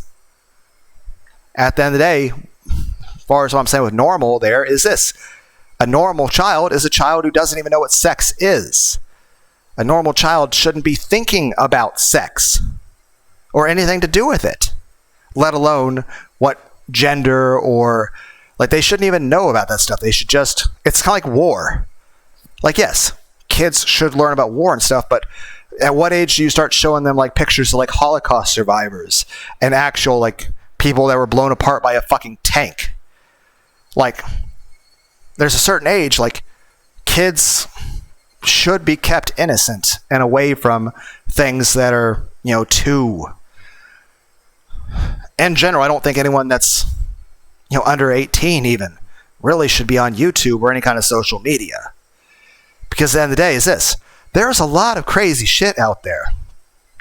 And I'll say this, that even by my standards, there's a lot of stuff out there that I find disturbing. And I'm an adult, and I'm old enough to at least be able to consume internet and to, like, wander around, reading books on things. So I'm just saying, there's lots of things on the internet that I find very disturbing and terrifying and gross. Let alone imagine, like, if someone's, like, a fucking 8-year-old. Like, here's the thing. There definitely should not be anyone of that age listening to this video. But at the same time, you can't say, you can't infantilize the whole world in case, like, here's the thing. Or say, take Congress. Like, the government. On the one hand, you should avoid certain language, just like, cussing. You shouldn't have, like, politicians, cussing. It's a professional space. You're supposed to be a professional. But at the same time, you need to be able to have normal discussions. Like, you shouldn't have politicians saying, like, the F-bomb every other word. or calling for violence. But at the same time, you should also have politicians be allowed to discuss any topic. And it shouldn't be like, oh, well, you can't discuss that because it's politically incorrect and it's insensitive to people. So, again, it might be weird coming from me, but I feel like in a large degree, a lot of the world's kind of crazy. But again, people say, am I really qualified to say what's normal? Not really. But I'm trying to. I'm trying to have a discussion about it. And I think that's the most important thing of all. It's just people having that discussion. Heck, like, I don't like the idea of hate speech or anything, lols. Because at the end of the day, I feel like it's a way that gives the government too much power to control what people have to say. But at the same time, there shouldn't be people calling for violence. You know, you should be able to, like, criticize any group of people. You should be able to... But at the same time, you shouldn't be calling for violence against people. There should be calm, rational discussions about things.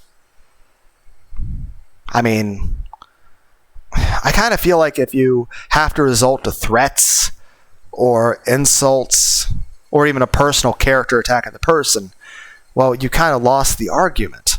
I mean, isn't the whole point of an argument supposed to be a calm, logical discussion so that people can understand each other?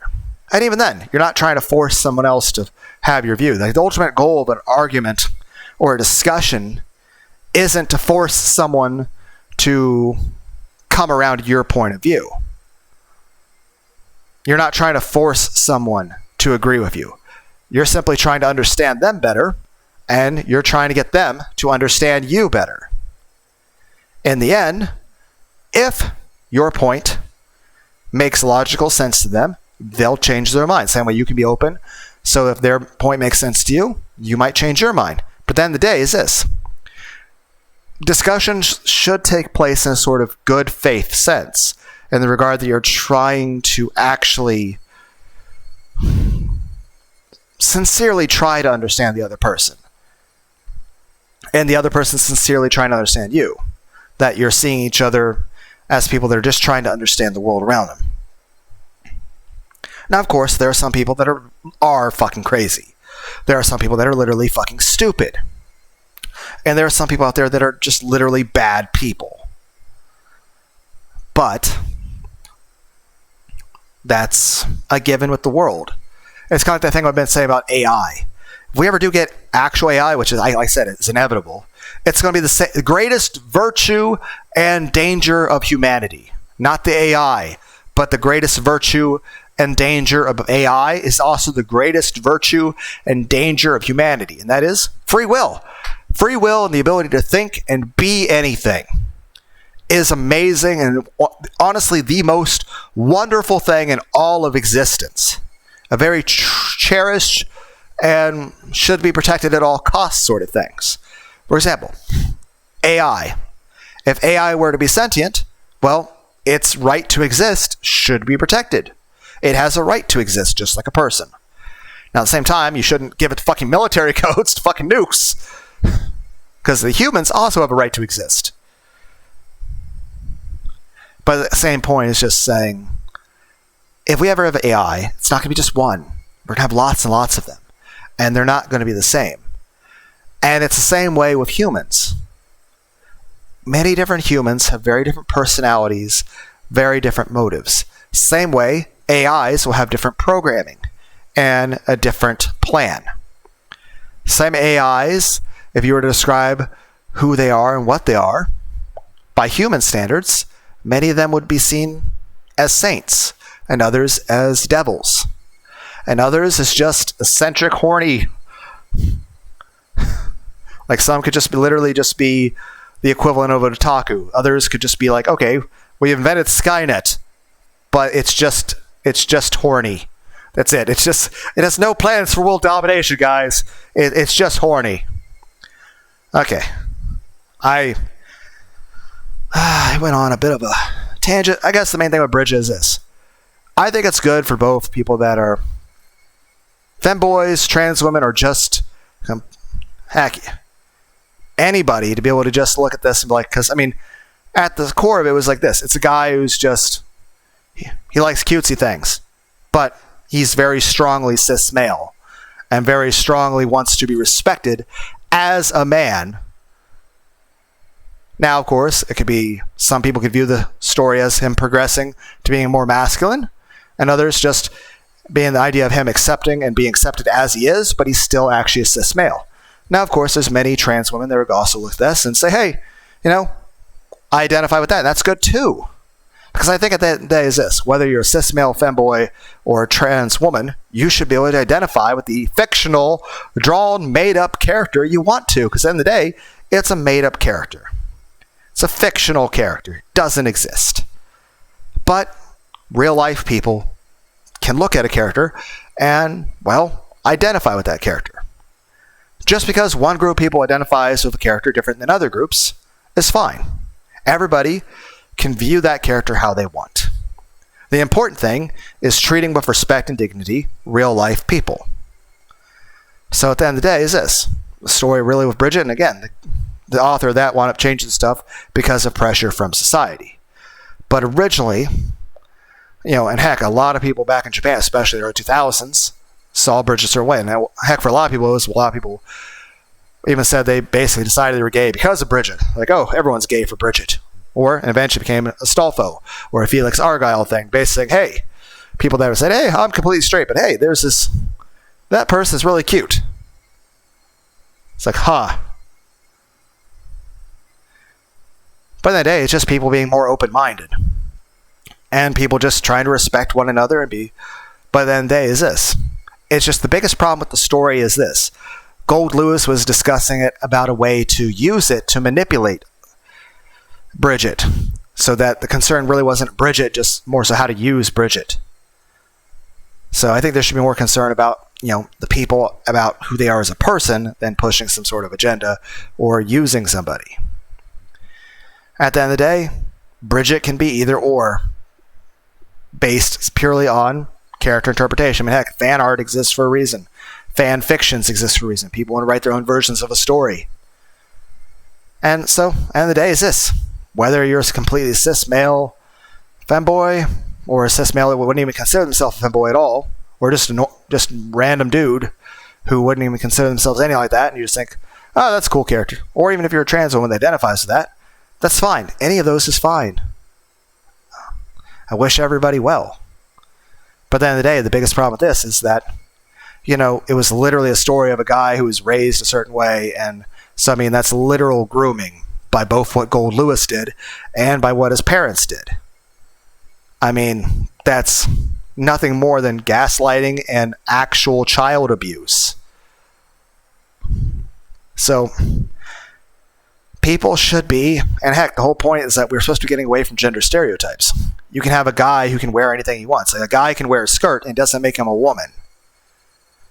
Same regard, a woman can wear pants and play sports and be military and all that stuff, and it doesn't make her any less of a woman. Now again, I don't know how much my opinion counts for shit, since one, I'm just a cringe otaku, and I'm bisexual as fuck, so I don't know if my opinion really counts on that, because at the end of the day, you're like, well, why wouldn't your opinion count? Well, here's the thing. Does it really count that much if I say that there's a woman who's just a really hot tomboy, that I think she's sexy and hot, when you're like, well, I like guys too. So the question, but here's the thing, I would say there's plenty of guys who are completely straight who can see a woman who's a tomboy, who's into sports and has a six-pack abs and muscle. Take the woman from Fire Force. I can't remember her name. But there's that woman from Fire Force who's got a little bit of muscles and stuff. She's hot. Or heck, a lot of times it's not even a woman being a tomboy. It's a woman who's just very fit. I think it's Mirako or something like that. The bunny girl from, what is it? My Hero Academia. She's very sexy. Granted, at its core, I think I prefer a futa or even a femboy version of that, but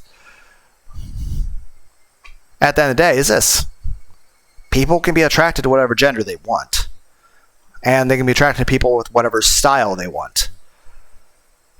Whether it's you're talking, oh, this person that wears clothes from Hot Topic, or this person who wears like, I don't know, traditional clothes from like the fucking 1800s of Germany. You know what I'm talking about? That little aesthetic of, the villagers from like Witcher. Then again, those clothes look very uncomfortable. There's probably a reason people don't wear that shit no more. Because, I'll tell you this. A lot of modern fabrics are really comfy. I will say this. I don't like hard materials like metal or jewelry or like leather or metal. I just don't like them. I like soft clothing. I wouldn't like the idea of wearing anything that's like leather or latex or plasticky or hard or rigid or spiky. It'd just be so uncomfortable.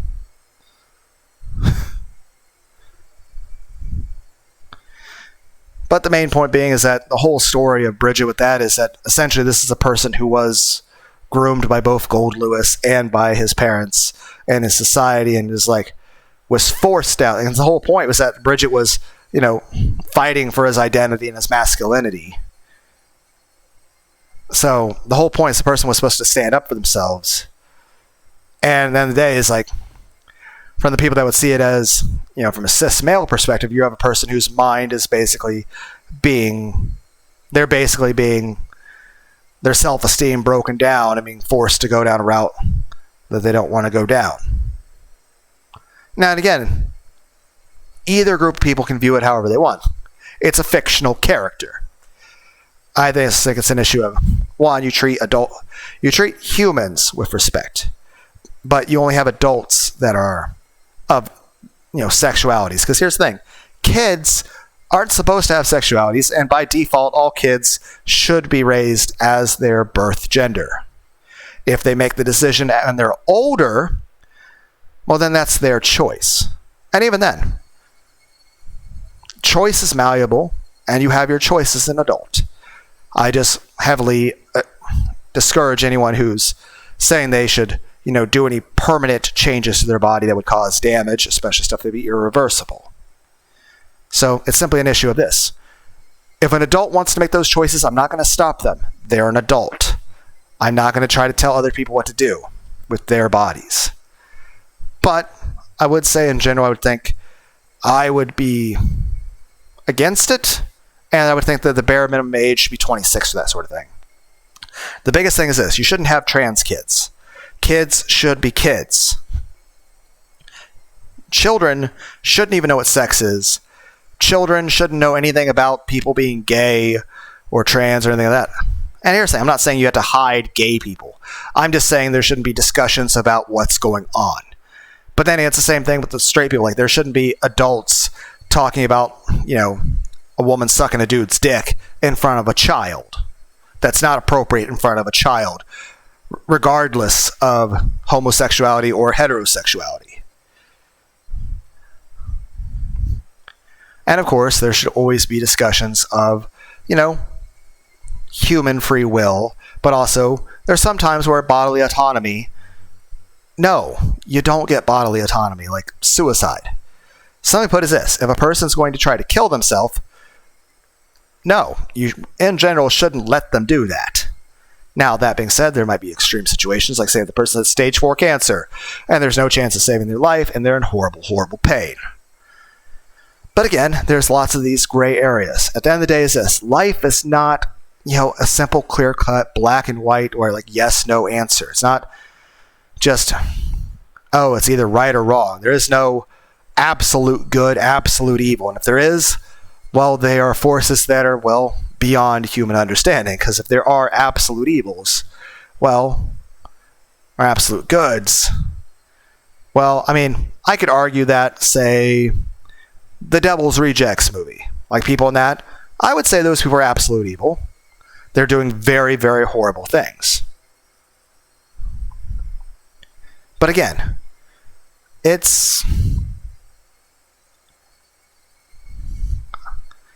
I feel life isn't just a straight line or a group of boxes. It's a wave function. It's complicated. Now, yes, A lot of times we do put things into binary systems, into boxes, into charts, into lines, into black and white because it makes it easier to understand.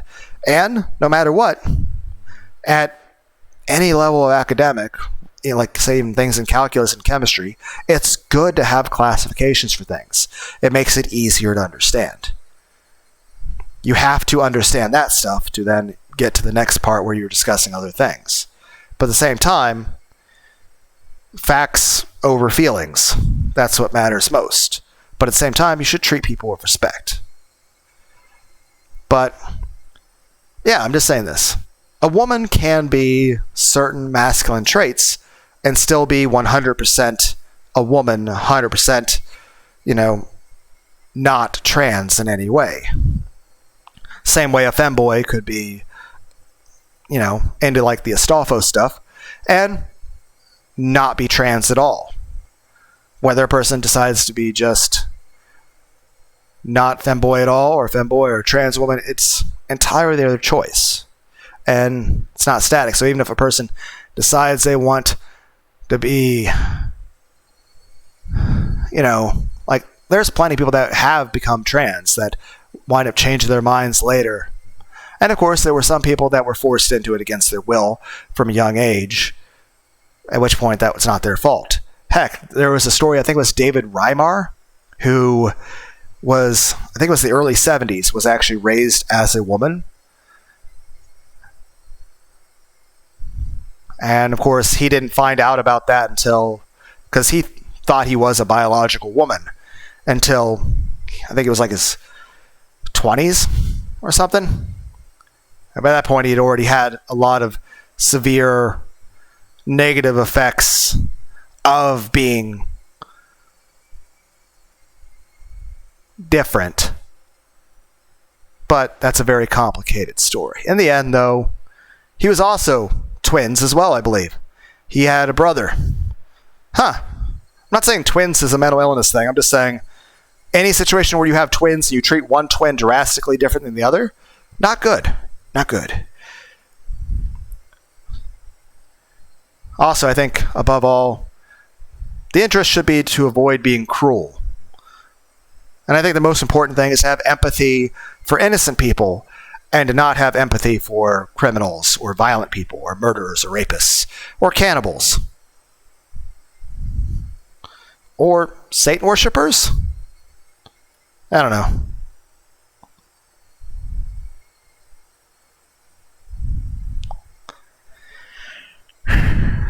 Trying to think of other categories, and all I thought of was vampires or people from Neptune. Yes, I'm occasionally throwing in a bit of comedy into this fucked up discussion. Like also, there's heck, like for example, there's plenty of women that are tomboys that are completely cis. They completely identify with their birth gender, and they're completely, a standard person. There's nothing weird or unusual about them in any way, and they're perfectly fine. I think it's like Tomoe or something. It's like a horse VTuber girl. She's in the military. But yeah, she's quite a tomboy individual, but I'll say this. Definitely the aesthetic of the character. It's just a beautiful woman who's fit. That's it. It's just a woman who's athletically in shape. And likes, having fun with more, cool shit and playing games. Nothing wrong with that. In fact, that's actually would be more preferable in a partner. And I'll say this, like me, I'm bisexual. But most of my life, I consider myself 100% straight. Now, that being said, I think it was about 2.5 years after I was officially divorced, I started deciding, I might be bisexual. And at the end of the day is this. It's largely on multiple factors. One, I think it was, things like Astolfo, like, oh, that's really hot. And realizing that, hey, maybe there's more I like. But also, it's this. Yes, I've had terrible luck in relationships. I spent most of my life alone. I've had horrible, horrible, horrible experiences with women. And heck, I even have a 3-inch scar on my right arm. I remember last Christmas being married to my ex-wife by. I've had terrible experiences with women, and to a large degree is this. I'd rather avoid people with a vagina because I've had very bad experiences. I'm not saying anything hateful of people. I'm not saying I hate women or anything like that.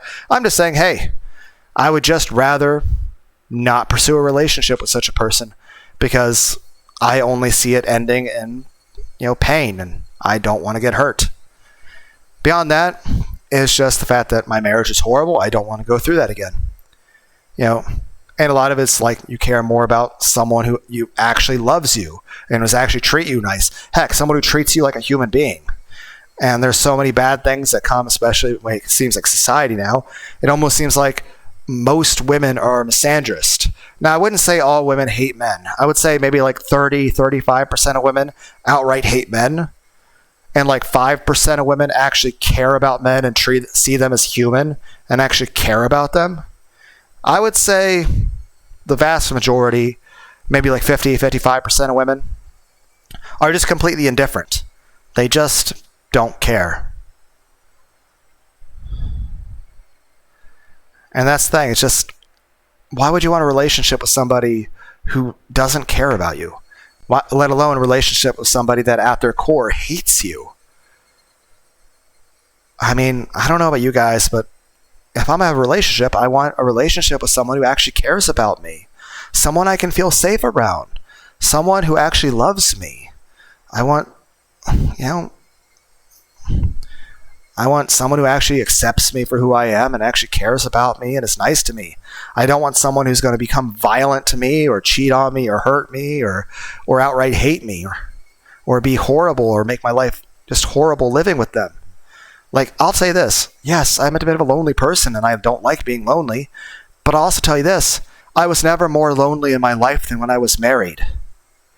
Now, beyond that, another reason for me being gay is I like cock. I like penis and balls. I would like the idea of sucking dick and riding a dick. So yeah. There's that too. Like I said, many layers of that. Many layers of why to be gay. Layer 1, terrible experiences with women, and I don't want to be treated badly, and I just want someone who's nice to me, and someone who actually cares about me and actually loves me. Layer 2, I like penis. So there's more to it than that, but hey, it's been a long discussion. I guess the main point I'm saying is this. I think it's fine for people to be gay or trans. I just think they have to do it when they're older. You can't push that stuff on children. And I think in the end, people should just be able to be who they want as long as they're not hurting other people. And I see nothing sinful or morally wrong or wrong in any way or criminal with someone being gay or trans. I think that's perfectly fine, and there should be nothing seen as wrong with that person for doing that. But I also think that neither group should be, whether it be, like there shouldn't be any hate toward people on either side for expressing an opinion. People should be able to have civil discussions. I don't know if I need the sugar or the caffeine from some Pepsi. But yeah, I need to go grab some Pepsi. But it's just, I will say this, a lot of people find Bridget interesting as a character. And a lot of people have even said that they feel, hey, gay for Bridget. Basically, hey. And it's not even necessarily they want Bridget to be a guy or a girl. It's more so they like the aesthetic, they like who the person is, they like the story. But also then, it's just, like say, there's lots of guys who would even consider themselves straight, which obviously not straight at that point, you like someone with a dick. But, and it's the thing. Is it gay to like femboys? Yes. Is it gay to like Futanari? Yes. Is there anything wrong with it? No. But it's super gay. It is super gay. 100% gay. But there's nothing wrong with that. You can like who you like. But, heck, I think Sylvia from Konosuba would be really nice. Heck, I would also date Frieren. Like, if I were to meet a real-life Frieren from, Frieren, the anime, yeah. You're like, are you talking Futa or not? I'm like, no, I'm talking just plain old Frieren. She could have the elf ears and everything, and she has, like, a vagina. just completely Frieren as people who watch the Frieren anime would expect Frieren to be. I'm not opposed to dating a short person. In the same regard, Sylvia from Konosuba would be quite the tall person. She'd also have giant, fat milkers of titties. A nice ass, a very curvy body, very skinny waist, and a big fat cock and big fat nuts. Also, she'd be a top. And I think I would actually prefer that in a partner. But she also has a very pretty face. She has long hair. Looks very feminine. It's cool. Just saying, she's also fucking tall. I think the main reason why I probably wouldn't date a really tall person, though, like a 9-foot or 10-foot tall person, is the square cube law of physics. That's why we don't build skyscrapers out of wood. Because as you square the actual size of something, you cube as far as the actual structural requirements for what it takes for the structure to not fall the fuck apart. You square the size, you cube the volume. It's basically, if you were to build a skyscraper out of wood, you need stronger materials. Same way a human. You can't have a human be super tall, otherwise, how are their bones not break? How are their organs not be strained from all that? Because you still got to process all those nutrients for their huge body. Same way, you still got to make that heart pump all that blood. You got to make that lungs process all that oxygen. At the end of the day, is this. Your body had, think about your knees and your back. The extra weight. Even if you're like a super skinny anorexic person at that point, eventually at a certain height, your body can't handle that. But I will say this. If, there weren't issues with things like physics and basic biology, if I met a 12-foot tall person, I would still date them. Vagina or dick. Heck, regardless of what's between your legs, it's probably going in my mouth. So, main point being is this. As far as a comfortable height, obviously there's limits. I can't date a Titan because if the person's big enough I can walk into their vagina, I don't think sex is going to work. In the same regard, if the person's like the size of fucking Tinkerbell from, Peter the Pan, how is sex going to work at that point when the person's the size of my dick? Okay? What are they going to, it's like, yep, my cock is now a body pillow for that person. And everyone's like, oh God, Lunar had to visualize it for everyone. You're welcome. Main point being, I'd say anywhere between 4 foot and 8 foot. I don't remember what that is in centimeters. I'm 5 foot 11 inches tall. That's also I think 180 centimeters. I'm also 201 pounds. I don't remember what that is in kilograms offhand. But I will say this. I would date an 8 foot tall person. Because that would still, be fine. The only problem is, realistically, 8 foot tall I can't talk. An 8 foot tall person doesn't really exist because of, physics. They'd be like by the time they turn 40, they'd be in a wheelchair. Because, their body wouldn't be able to handle the weight. Because here's the thing. Yes, they'll technically have bigger bones and bigger joints, but at the end of the day, the material is still the same. And they'll still have kidneys, but here's the thing. Those kidneys they'll have to process so many more calories for such a big body. So at the end of the day, the person would die of organ failure. Or a heart attack. Heck, Andre the Giant's brain kept fucking expanding. Crushed from internal pressure. So, I'm just saying this. Now, preferably, I would like someone around my height. Either equal to my height, or, slightly less or slightly higher in height. I have never had an issue with the idea of dating a woman taller than me, ever. It's just, my main reason for not doing so was, I'm an incredibly ugly person, and majority of everyone I've ever asked out has rejected me. Because, again, I'm not attractive. I am an eldritch horror. So, not good for my self-esteem. But, aside from that, in terms of my preferences, I don't mind at all if somebody's taller or shorter than me. Now, granted, I might have had a bit of an issue in the past if it was like the person's 4 foot tall, or if the person's 8 foot tall, because that's a very large variation. But, I'm okay with that now. But I think in the past, though, even when I was a teenager, I had no, in general, I think my preference was somebody around my height. But in general, I'm like, even if somebody was, taller than me or a little bit shorter than me, even if somebody was, between 5 foot and, 7 foot, I don't think I would have objected to it at all. Now, maybe at that point, if, I have somebody who's, fucking 4 feet tall or maybe 8 feet tall, I'm like, huh. Then again, I probably still would have dated them with the interest of a long-term relationship. And that's another thing I don't understand. I've always been pro-monogamy. And people are like, oh, of course you are. You're ugly as fuck. I'm like, okay, fair enough, I guess. But I'm just saying this. I emotionally bond with the people I fuck. I become emotionally attached to people. I value emotional intimacy. I think sex is sacred. I think there's nothing sinful or wrong in having sex with people, but I think it is a very serious act to be doing with somebody. I think it is sharing and giving of something very precious of yourself to someone else, and so it shouldn't be just given to just literally anybody or to everybody. I think it's something precious, and it should be viewed with sanctity. But there's nothing wrong with it. There's nothing sinful with sex. It's special.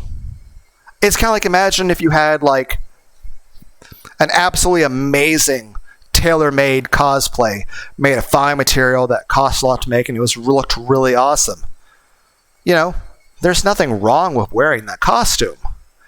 But you probably wouldn't wear it if you went paintballing.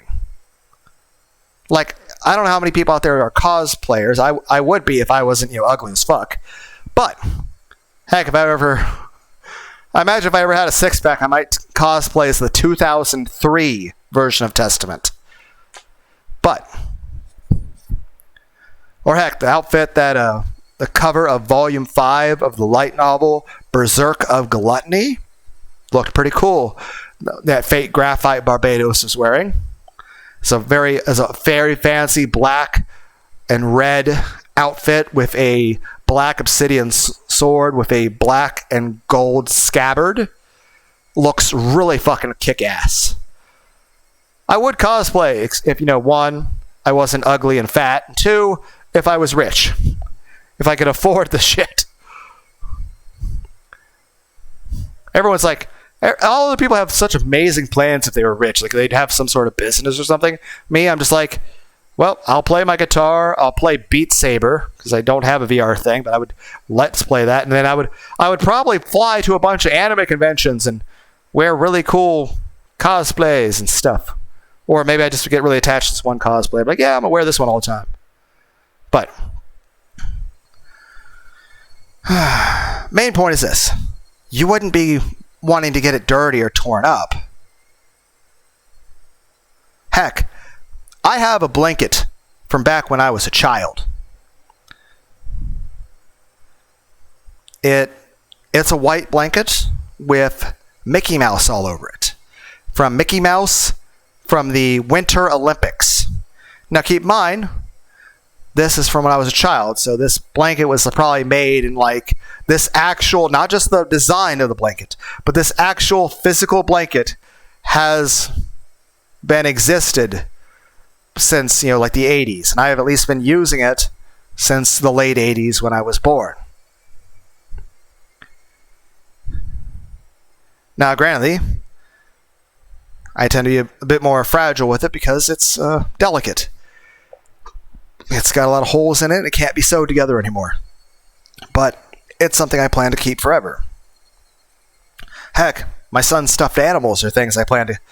granted, some have gone to him, but there's some that I'm like, heck, his room stayed the same since when I first set that room up that way, back when my family moved in here. Granted, I've been living alone since my divorce, but it's still the same 2-bedroom. His room's stayed the same. So that's a decade ago or something? Just about. It's technically, 8, 9 years? 9 years? And of course, the room they had before that in a different place. Like, I remember building his crib. I remember building his toddler bed. I remember putting a bunch of Mario stickers around the room where his crib was. And I remember building that, and I remember putting him in it. And heck, I gave him baths. I changed his diapers. I fed him. I took him to the doctors. I read him books. Did everything I possibly could to be the best father in the world I could be. And of course, his current bedroom, like, heck, you guys have seen it. I've shown it in videos. I have constellations with the little glowy stars set up to where I actually measured out with a ruler to make it look literally like the constellation, even proportions of the sizes of the stars. I put that toddler bed together. Even though it used to be covered in a bunch of Paw Patrol stickers at one point, but all those stickers were eventually removed and tore off. Heck, back when I first got divorced, for the first 5 years after the divorce, I spent a couple hours a day just sitting in my son's room, crying and talking to his stuffed animals. And I'll probably be keeping those stuffed animals for all eternity. But yeah, great. At least for the first year and a half after the divorce, my son was coming over on the weekends. That was nice. Then there was a COVID pandemic, and after a year of not being able to see my son in person, I started this channel. It was a nice outlet to feel like I could talk to people from both, completely losing my family and, well, being completely isolated due to the fact that, one, COVID, and two, well, I was already a bit of an isolated person. And I always liked Let's Plays and stuff in the past. I just wasn't really to mess with any of that stuff when I was married. Couldn't even watch YouTube videos, didn't have the time. But then eventually we had, after the year and a half, the pandemic stuff. Then was at least seeing him, maybe 6 or 8 times a year in person, talk to him every couple weeks on the phone. See him Christmas, birthdays, bring him presents. Then, of course, like I said, about a year ago, I ended up becoming alienated and estranged from him. So I'm hoping that gets better. I don't know. But I'll just be patient with it. No matter what, I'll always love and I'll care about my son. But I do have his Christmas presents still sitting and wrapped. And of course, I have his birthday presents from last year sitting next to his birthday presents for this year. And I'm wondering if I'm going to have the birthday presents for the next year sitting next to those. So that's bothersome to me. But, you know what? I'm just glad he's safe and well taken care of where he is. Heck, the child support I pay to his guardians, they actually use that money on him. And he's safe. He's happy. He's alive. He's healthy. And that's all that matters the most to me. Yes, I miss my son, but my own feelings aren't really what matters when it comes to all this. What matters most is that he's safe. He's happy. He's alive. He's healthy. I just want what's best for him.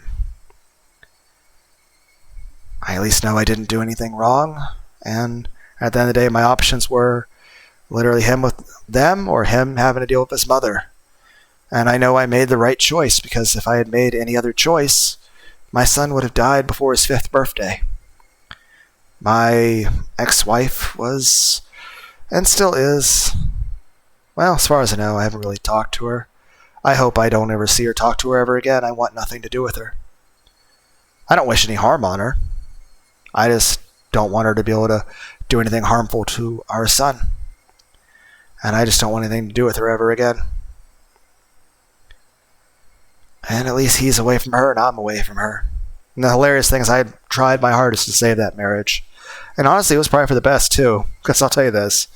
Had I been okay with the divorce, she probably would have then insisted we stay married. Just to spite me. So the fact that I was trying so desperately to save our marriage probably actually saved me from a fate of being stuck married to her. Then again, to be fair, if I had succeeded in saving my marriage, what would have happened is after a bit of time, we would have had another child, and then she would have murdered me and both our children.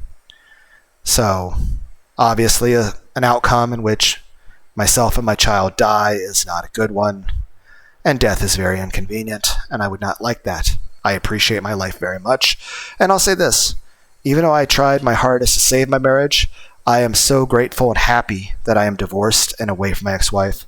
And I'll tell you this, I'm never getting married ever again. I am never being stuck in a legally binding contract with an abusive, adulterous partner.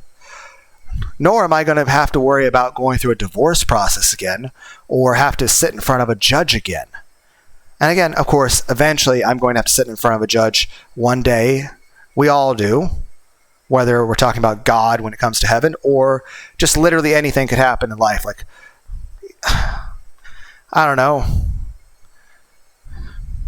Maybe one day I decide to become a pilot and I do a bad job at being a pilot and I get sued for that or something. I don't know.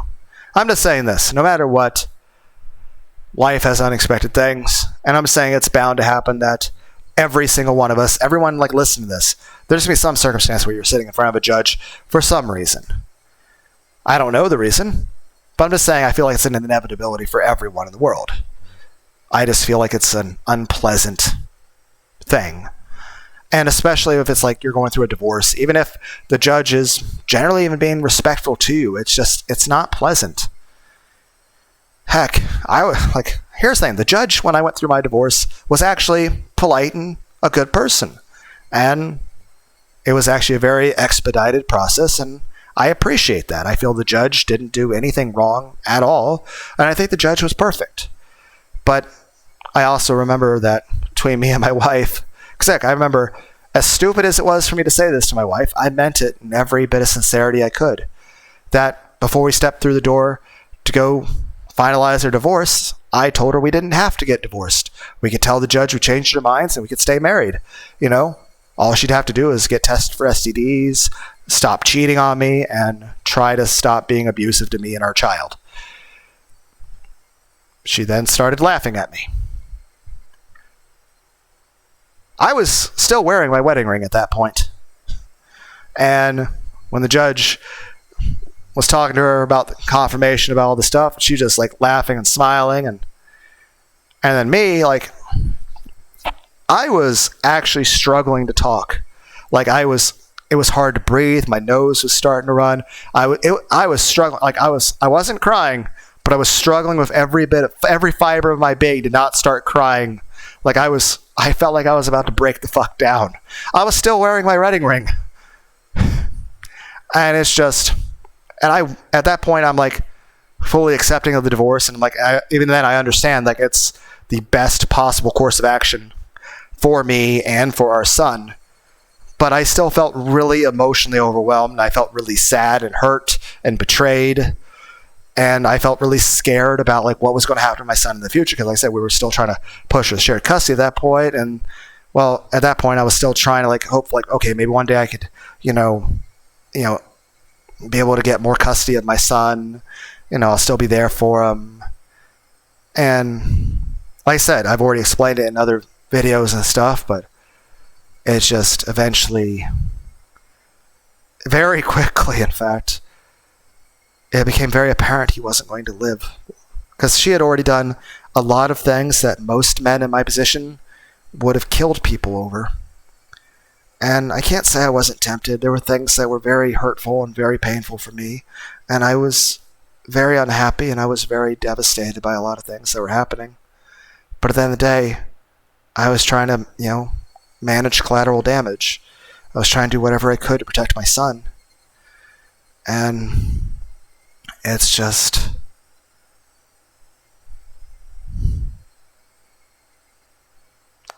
I mean, in general, my marriage was the most loneliest I'd ever been in my life.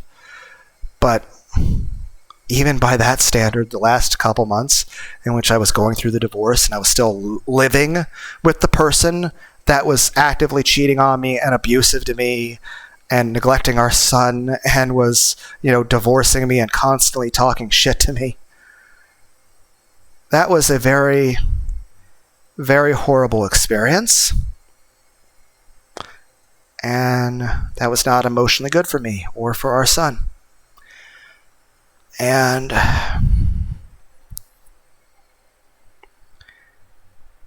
I never want to go through any of that ever again. And I never want to be in a situation where I have a child with somebody and I have to worry about them being neglected and abused while I'm at work.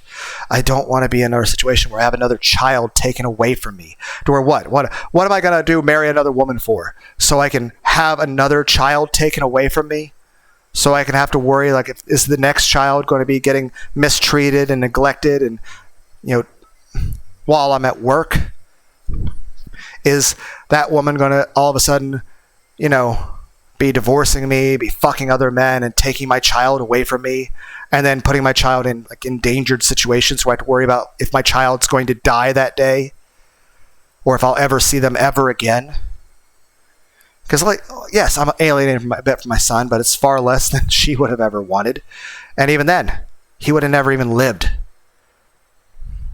Heck, no matter what could possibly happen, anything that could possibly happen can't be as bad, because anything that would happen would have happened sooner and worse if I had made another choice. I remember sitting in front of that judge. I was struggling with every fiber of my being to not just start crying and bawling my eyes out. And it's just, and when I was trying to talk to the judge, it was like I couldn't, like the air couldn't go out of my throat. Like I couldn't talk. Like it was a struggle to breathe. Like I don't think I was breathing hard or anything. It was just like I felt like it was like I was struggling with everything I had and not just start crying. And that when I was trying to talk, like it was like so hard to get the air out of my throat. Like it was just so hard to talk without feeling like I was just going to collapse, even though I was sitting down. And it was just, I couldn't. It was just like, I was struggling. I think it took me about, when it came to agreeing to the divorce, I think it took me about 30 seconds to force that word of agreement. And yes, I agree to it was so hard. Even though I can acknowledge logically it was for the best, and especially looking back now, I'm like, oh my God, thank God I'm away from that bitch. She's a fucking psycho. But at the same time, it's just, I just felt really hurt. I felt it was difficult for me to come to terms with. Like I said, the feeling of hurt, betrayal, anxiety, the fear, especially the fear of the whole time, what's going to happen to my child? Because, of course, after that, even shortly after we're out of the courthouse, she's making demands about okay, you'll only get to see your son when I say you can see your son and all that stuff. And it's and she's just being angry. And I was like, okay, this is the person that's going to be around my child all the time. And it's just, and I'm glad he's at least not having a childhood being raised by her. Fuck. Then again, he is being raised by the people that raised her. So that's a bit of a concern. But again, it was either them or her. The way things were set up, my options were that. And so at the end of the day, if I hadn't made the choice I did, he was going to die. Especially what happened within the first... Because like I said, they already had... They didn't find out till the day after the divorce, her parents, that we got divorced. And within a week, they already had papers in front of us for my son to go live with them. And at that point, within just that 1 week of us being officially divorced, my ex-wife at that point had been doing things and behaving in such a way that was so completely fucking unhinged and so horrible to my son that there was no denying, there was no hiding from that reality. There was no delusion strong enough to mask and to egress my mind from facing that truth. That my son was going to die if I didn't agree to that. That if he was going to be around her like that, without even her parents being around, my son was going to die. So I made the choice that kept him alive. And I know any other decision I could have possibly made at any point in that injunction, even before the divorce. Because had I even tried to tell them before the divorce was official, she would have just disappeared with him. I would have never seen him again. I wouldn't even know where the corpse would be buried. And I just don't want to ever go through anything like that ever again. It's still funny, though. We signed that stuff a week later, a week after we're officially divorced. Then a week after that, 2 weeks after officially divorced, the guy that she was cheating on me with and getting raw dogged by and trying to get pregnant by, ditched her. Keep in mind, she also wasn't pregnant with his child. She also came over with her parents at one point, to get a few things that she said she left. Took a massive shit and piss in the upstairs toilet, also full of a bunch of period blood. Didn't flush it. It's very fucking gross. I didn't say anything to anyone about that, but, kind of hard to...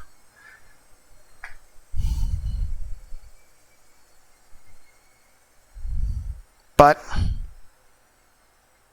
yeah. 2 weeks after we were officially divorced, the guy she was cheating on me with ditched her and wanted nothing to do with her. 1 week after that, or 3 weeks after we were officially divorced, she was literally begging and groveling, even getting down on her knees, asking me to remarry her. Not just get back together with her, but she wanted to move back into my house, my apartment actually. If I call it a house, I view it as my home. It's my house. And she was asking to get married. She just wanted to go right down the courthouse and get instantly remarried.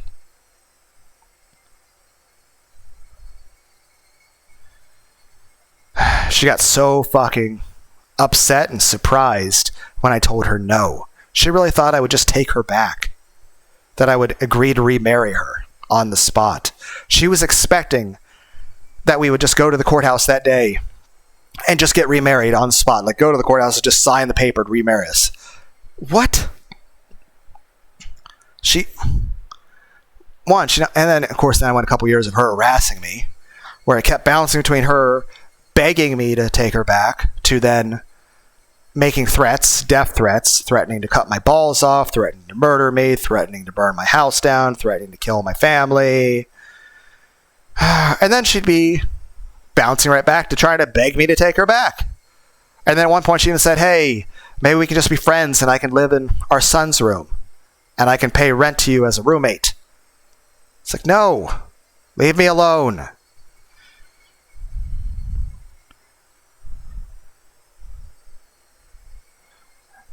And in general, like I said, sometimes she messages me, sometimes she sends a call, sometimes it's a Facebook message, sometimes a text. I don't even bother looking at it. I just see the notification and I don't even click on it. I just clear. So I'm not even doing the thing where it shows that anybody's seen it. Leave that be just because, one, no matter what, if something serious happens, her parents are going to wind up saying something to me about anything anyway. But in general is this. I would feel more safe having a feral wolf loose in my house than if I walked into my home and saw my ex-wife. I literally find my ex-wife more scary than a monster from a creepypasta. Don't get me wrong. If I were to see a monster from a creepypasta or Mandela catalogs type thing, or Resident Evil zombie, I'd probably still piss myself and be absolutely terrified. More scared than I can possibly describe. But I can still say I feel more scared and uncomfortable and hurt by even any interaction with my ex-wife. And keep in mind, your question is why'd you marry this person? Simple. I married that person initially because I loved them, and because I thought they loved me, and I thought I could trust them, and I thought I could be safe around them. And also, I can say this, looking back, given especially my luck with women, I can say this, if I had not married the person I married, I would have never had a wife, I would have never had a child. And I wanted very much to have a living family and to have children. Now, of course, once it became clear how she was treating our child, I never wanted to have another child with her, because why would I want to subject another child to that? Though I will still say this, the day my son was born was still is the happiest day of my life. I'm very grateful to God for him. But I'm not going through another situation where I'm having a child taken away from me, or I'm put into a situation where I'm so fucking emasculated and where I feel so powerless, whether it's in terms of the family court system or the legal system or marriage or even living with someone who you thought would actually care about you, and all of a sudden you're basically stuck next to this person who basically every day tells you how much they hate your guts, how worthless and ugly you are, and how much every day they wish you were dead. And yet you're still the only one working, the only one paying any bills, and you're still the one having to take care of this person. And you're the one having to take care of the child. And you're the one having to protect the child from their other parent while they're cheating on you and taking your child away from you.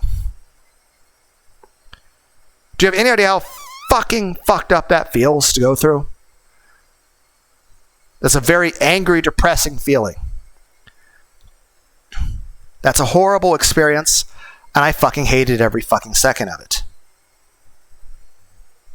And the question is, were you ever okay with the idea of an open marriage? Absolutely fucking not. I think the idea of anybody cheating on anybody is gross and disgusting. Nobody wants to be dating somebody and having them fuck somebody else.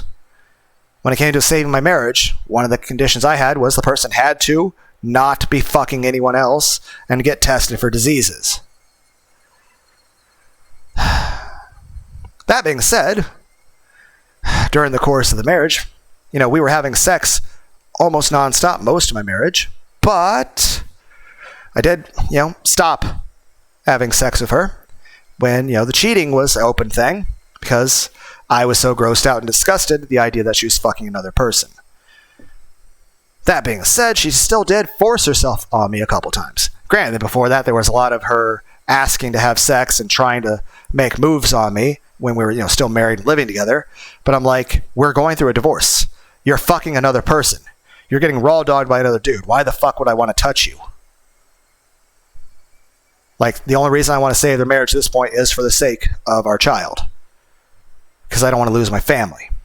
And also, I've been raised that you're supposed to do everything in your power to save your marriage, no matter what happens.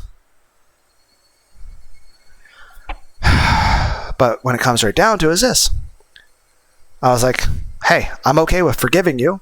If you basically say you're sorry for everything, stop cheating on me, stop being violent and psychotic, maybe see a fucking therapist, possibly take some meds, get tested for fucking STDs. So a lot of times I was just telling her no. Oh, heck, I'll tell you this. I've looked at a lot of hentai and porn over the course of my life, but I'll tell you this. During most of my relationships, I haven't looked at any porn whatsoever. In fact, during my marriage, I would say like 95% of my marriage, I didn't look at any porn at all. I would say after my son was born, because my wife had an episiotomy, so they had to do a thing where they took a pair of scissors and sliced open her vagina. So it wasn't a C-section, but they did still take a pair of scissors to her vagina and cut her vagina vertically an extra 3 inches bigger, which I watched with a front row view. Fucking terrifying, by the way. I thought that was horrifying to look at. And there was a lot of blood, and I felt very not okay with that. Anyway, for the first month, because for the most of our marriage, and even our relationship before we married, we were having sex like every fucking day, with the exception of like there was a time I got hospitalized for 3 days for having meningitis and encephalitis. I had swelling of the brain and swelling of the spinal cord. So I was like in the ICU for 3 days, getting pumped full of drugs to keep me from dying. So obviously I wasn't having sex then. Aside from that, there was a few times I had really high fevers, like 106 degrees Fahrenheit. So I was like very sick and puking a lot and couldn't even walk to the bathroom without falling over. So, yeah. Also, there was like this one day I got sick. It only got 104 degree fever that time, but I wound up having to go to the ICU for a day there. They had like give me an injection of something in my legs to make my legs stop shaking erratically. I don't know what that was, but apparently it was just I was getting really sick and I couldn't really walk. So I spent a day in the ICU for that. I think it was I don't even remember. But that was something different. I don't remember what that was about. Huh. That's a question for my doctor. I think I'd remember that. I don't know. I think that was maybe about a month after the initial 3-day ICU thing. So, can you have a relapse of meningitis? But it didn't affect my brain. It was more so just, I kind of just got really sick and was vomiting a lot and didn't have bodily coordination. I mean, I managed to drive myself to the hospital, I think. But it's just, by the time I was there, I really couldn't walk, and my legs were like shaking like crazy, to where like for a moment the doctors had to like hold my legs in place. So I don't know what was going on with that.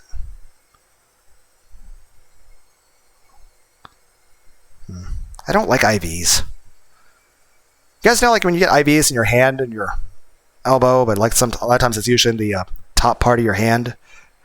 Like, it's nice that you have an IV because it's, you don't get poked repeatedly with needles and shit. But you ever feel like you look at that and you imagine a piece of wet cardboard and like a dull box knife just tearing through it?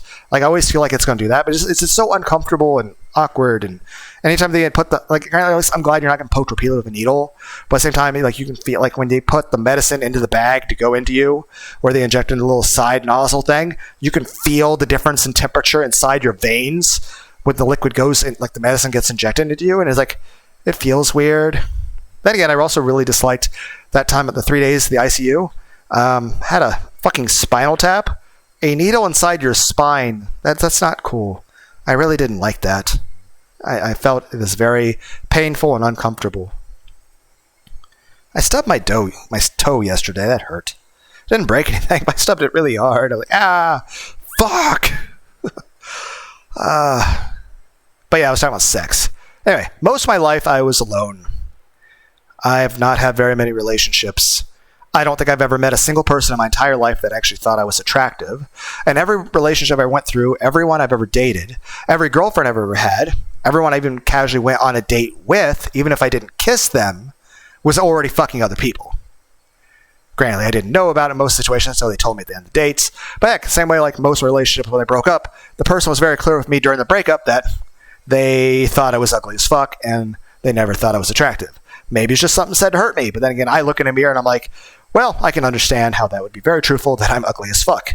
Plus, I've been told that I'm ugly a lot and rejected a lot, so I'm just saying compliments would be nice. I think that, like, granted, no matter what, whoever I date in the future, I want them to be someone I think is attractive, but I think I also predominantly really, really value very highly the idea of someone finding me attractive and arousing and sexy. Like, I would like to be cute and handsome. I would still like to be like Bishonen, but like been showing like pictures like Ramadan and more. I'm like, yeah, you guys can imagine I look like that. Or even the picture of that Five Nights at Freddy where you don't bite with the yellow eyes. Like, you guys can imagine I look like that. Like, I look like a cute, sexy anime guy. But yeah, like, just about any relationship, everyone's been cheating on me. I go on a date with a person, she's already been fucking other people, or I'm dropping her off at her boyfriend's house. It's like, what the fuck? So you go on a date with somebody, you think they're only dating, but also they're dating like 4 other people, and they have a committed boyfriend, and it's like, what the fuck? It's like, well, I'm glad I didn't fuck that person. But I will say this. Every relationship I have been in, though, was almost non-stop sex. Now, that being said, I did not have my first relationship or even my first actual kiss until I was already of American drinking age. So, that was a lot of time in which I was completely alone. To no choice of my own. Unless you're like, well, it was your choice not to be rich or handsome. So yeah, aside from me being fucking jacked at a gym or having $1 million, no, I had no fucking choices. I have been probably rejected by over 9,000 women IRL in my life. And I don't even try anymore. And if I do, I'm going to be gay. Because, 1, I like penis. 2, I'd rather have someone who's a bit of a top. And 3, well, I want someone who sees me as a human being and actually cares about me, is nice to me. And I want someone to love me. And the only way I see anyone, and I just don't see anyone with a vagina actually romantically caring about me and respecting me and treating me like a human being. Like, I kind of just, in that point, and again, I'm not wishing any harm on people with vaginas. I'm just saying, I just feel like there's a 0% chance of any interaction with such a person being a happy romantic relationship. Like, I just view it as, okay, what are the wages of sin? Death. What are the wages of women? Death. Like, I feel like any relationship with a woman is going to result in my death. It's going to result in suffering and pain. It's going to result in going through another divorce. It's going to result in being stuck in a fucking legally binding contract with the government with an abusive, adulterous partner in a situation where I feel completely powerless and even the fucking state's against me. A situation where I have to worry about what's going to happen to my child. A situation where my child has to be left alone all the time while I'm at work with someone who is mistreating and neglecting my child. I have to be then in a situation where I can have more children taken away from me. Why would I marry someone so I can have my children taken away from me? Why would I want to lose another family? So no, I'm not going through that again. Now, don't get me wrong. I see absolutely nothing wrong with talking to women or being friends with women, whether it be if I was talking to like women online. Like, heck, imagine if I suddenly became friends with some women, even like VTubers, and was talking to them. That's fine. It's not like I'm sticking my dick in them. It's not like I'm dating them. Heck, even if I was talking like 100 different VTuber women, it's not like I'm ever going to see a single one of them in person ever. Heck, I would be very unlikely that I would ever even live in the same state as any of them. Even if I was like talking to them every day and we were like doing Discords and like collabs and shit, it's not like I'm going to be, one, seeing them or even living in the same state or even trying to date them. I mean, also, that'd be kind of weird. Like, imagine if somebody was like talking to a VTuber with the interest of trying to date them. Isn't that kind of like weird? Like, I feel that's like heck, in general, I feel like this. Even as the kind of person I am, if somebody online were suddenly trying to hit on me and trying to like date the YouTube character Lunar, I would be creeped out by that. Like, I would feel like there's red flags and fucking alarm, klaxon, sirens going off, fucking tornado alarms, and the huge, I feel like there'd be huge alarms, red flags, and signal flares, just red flares being flare guns being fired off in the air. Danger, danger, danger. Something's weird. Something's wrong. And even then, it's just awkward. And again, I wouldn't want to try to like date people via being Lunar. That's weird. It's really weird. Like, to a point that it makes me feel viscuously uncomfortable. Like, it's kind of gross. But at the same time, I certainly wouldn't mind talking to people.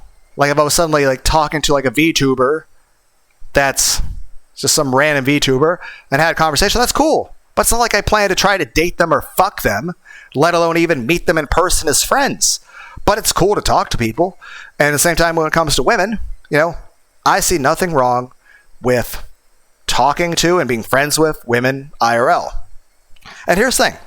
I don't hate women, and I still respect women and treat them with kindness and courtesy. I see no reason to treat them any different.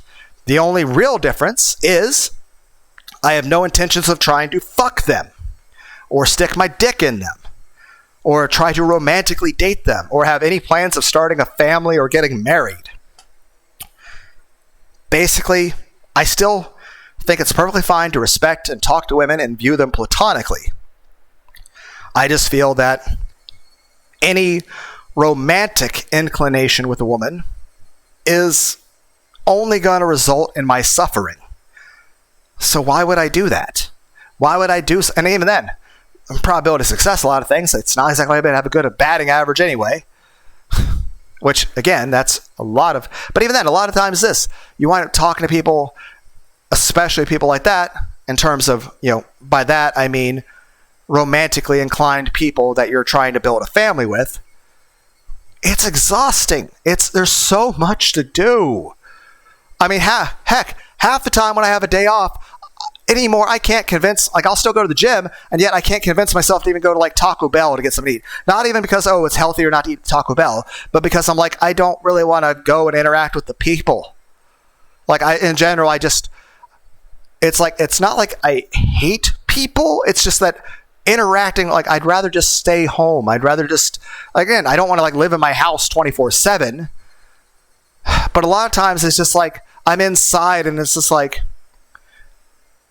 I just feel an aversion to going outside, where even to Walmart to walk around the people. Like, I feel uncomfortable just like walking around the other humans in the fucking Walmart.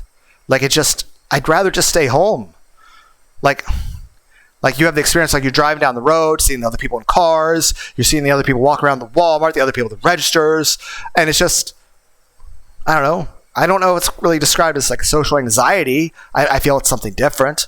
But in general, like, a lot of times it's maybe just, I just feel more introverted. Like, and don't get me wrong, there's probably some people I'd like to be sociable with. But in general, like, I just feel like most people, I just don't want to talk to people. I just don't want to go outside a lot of times. And again, I'd feel very miserable if I had to stay inside all the time. But at the same time, there's like so many times where I'm like, hey,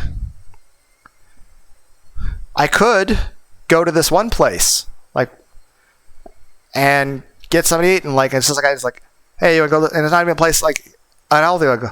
It's like, it's just, and I don't know if it really even counts as laziness. It's like, imagine if I suddenly had like a coupon to go to fucking Texas Roadhouse to get free food there. Heck, imagine if somehow like Texas Roadhouse just suddenly liked me and was like, Texas Roadhouse, like, hey, you have a blank check. Come here anytime you want. We'll give you free anything. As much food as you can eat.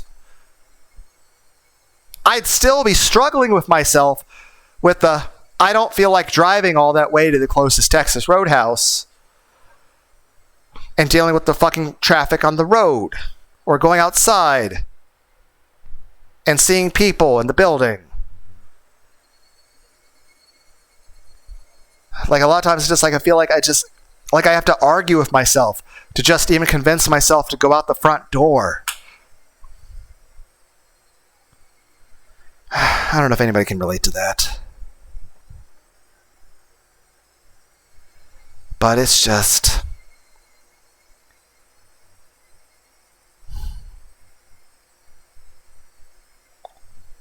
a lot of times I just prefer to stay to myself. But I'm just saying this, if I ever do date, I'm just going to be gay. Now, is the person going to be, just some guy? Is it going to be a femboy? Is it going to be, a woman with big tits and a fat cock?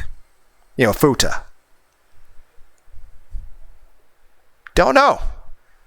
All are equally okay to me. In the end, I really just want someone I think's cute, who is nice to me.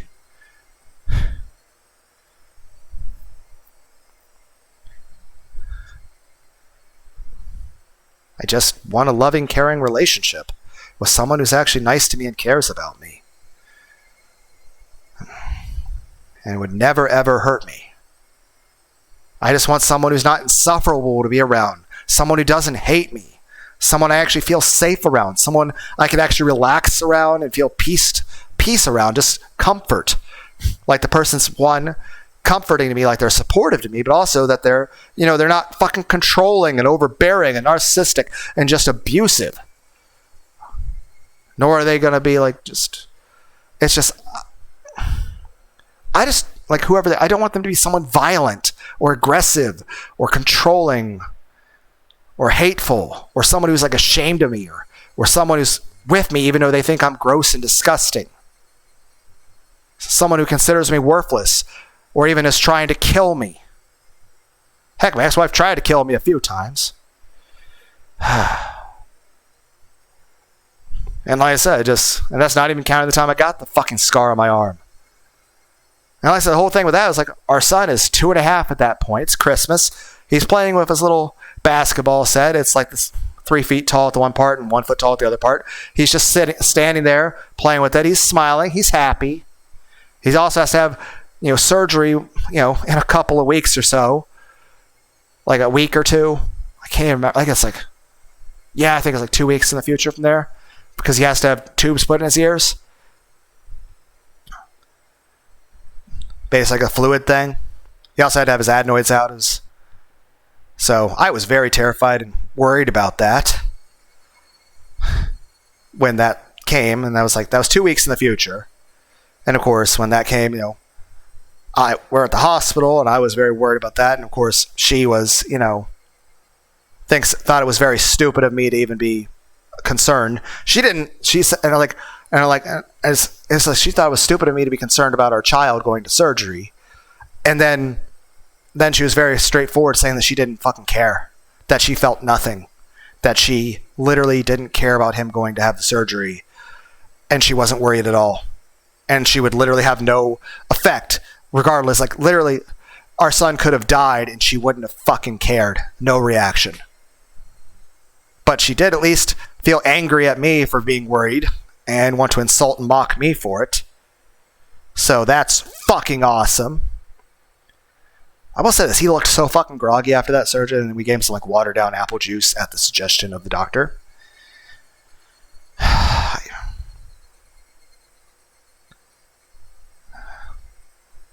I was very watchful on him for a few days. I was able to get a couple days off work then, just to be, watch over him. Fuck. I was so worried and terrified about that. There's so many other things I've talked about in regards. But yeah, back to 2 weeks before that. Anyway, Christmas. He's 2.5 years old. He's playing with his presents for Christmas. He's happy. He's smiling. He's really not making a lot of noise. He's being well behaved. There's no electronics that he's playing with at the time. I think it's pretty okay. It's Christmas. I think it's a good Christmas. And then my wife starts yelling, screaming, and cussing. She's pissed off, starts kicking and tearing apart his gifts. She starts picking up his toys, breaking them in her hands, slamming them into the wall, throwing his... Ow. I turned but slammed the ball, throwing the toys into the wall after breaking her hands, kicking some toys hard enough that they would break, let alone kicking the toys, going into a wall, yelling, cussing, screaming. And of course, the child sees this, is upset, so son starts walking toward her, crying. She gets much more angry about this and offended. And I step in between them, and I ask her to please stop. She then lunges at me and attacks me. So, yeah, that sucked. She, however, at least thankfully stopped when she saw the blood coming out of my arm. So, yeah.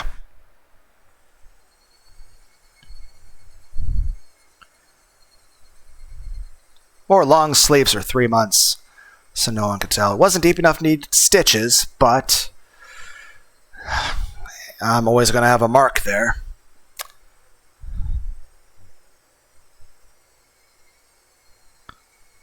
But yay, marriage.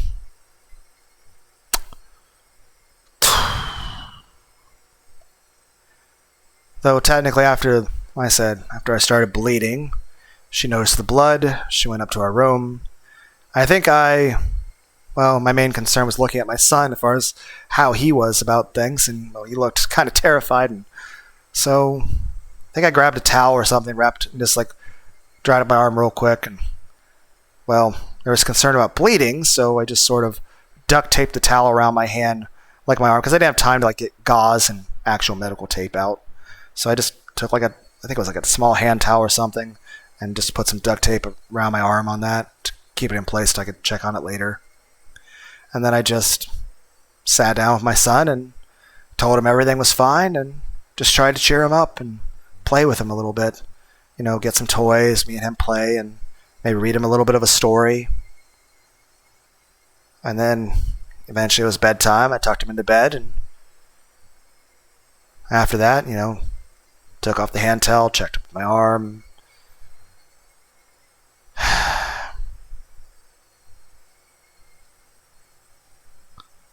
Dealt with more bitching from my wife. Like at this point, I feel like the definition of a wife is someone who hates you and tells you every day how much they hate you and how much they want you to die. Like that's. And don't get me wrong, I was happy the day I got married. I had very high hopes for the future. I thought it was going to be a happy marriage and a happy family. Thought she was going to be a good mother. I was wrong.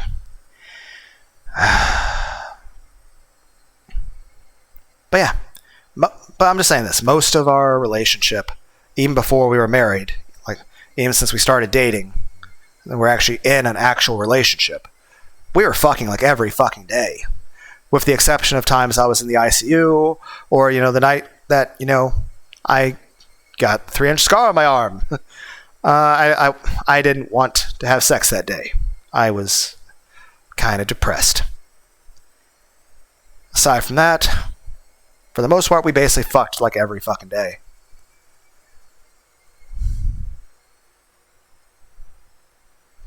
At least until the whole adultery thing being out in the open and going through a divorce. At which point I didn't want to, but then she kept still wanting to. Even though you're the one divorcing me. You're the one cheating on me. What the fuck? So she was constantly trying to make moves on me, ask me out, in terms of actually trying to, hey, let's go fuck, let's go to... And there were a couple times that she wound up just forcing herself on me anyway, even though I told her no. And it would just be a gradual process of me pushing her away and her not, continuing to be pushed away. So, yay, marriage. Thankfully, I have no STDs. In fact, the only STD I was ever have in my life is mono, which like 95% of the human race has, I think. I think 95% of everyone in America has that. I think it's like something that everyone has by the time they're a teenager. So, aside from mono, though, I have never caught or contracted a single STD ever in my life. Through some fucking miracle. Though the funny thing is this, even after like the divorce, like I said, 3 weeks after we were officially divorced, she was begging and groveling, asking me to remarry her. And like I said, she'd bounce between making death threats and threatening to like kill me or cut off my arms and legs or my cock and balls or gouge my eyes out or burn my house down or kill my family members. Like, oh, you're going to kill my sister. Well, granted, my one surviving sister, my other one was already dead.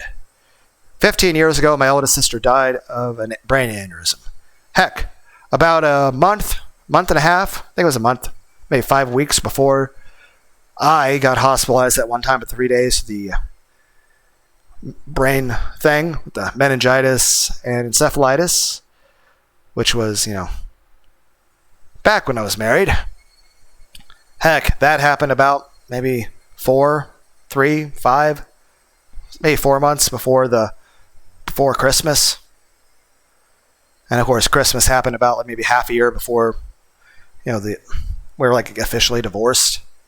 Because like I said, I still tried to make marriage work after the Christmas thing with the 3-inch scar, but, then it turned out she was, cheating on me and fucking other people and then demanding a divorce because she was so excited at the idea. Her plans were to be able to marry the other guy the day after we get divorced.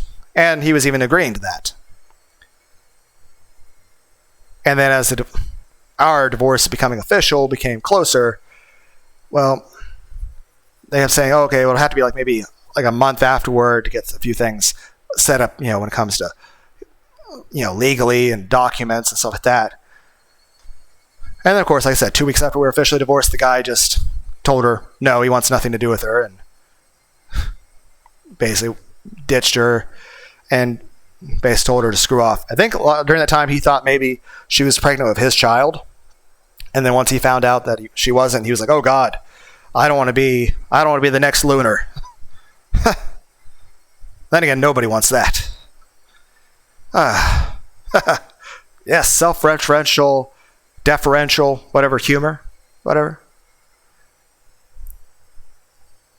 But the main thing is this: that dude saw firsthand how she was talking to me and how she was basically mistreating our child and how she was using him against me as a hostage and a weapon. And I can't imagine any man would be going to that situation and be like, hey, give it a couple years. That's going to be you. Why would you stay around in that situation? Because that's the problem with anybody that's cheating on people. If you're fucking somebody and they're leaving their partner to be with you, give it a couple years, you're going to be the partner getting cheated on. But, yeah, and a week after that, 3 weeks after we got divorced, she was begging me to remarry her. And like I said, I had a couple years of her like just fucking harassing the shit out of me. She'd bounce between trying to fucking threaten to kill me and shit to begging me to remarry her, say that she wanted to have sex with me again and all this stuff. Heck, what was the other thing? There was something else. I can't remember. I feel like there was something else I was going to say about that, and I'm like, it's a struggle to remember. Maybe it's a good thing I'm starting to get harder to remember this shit from way back then.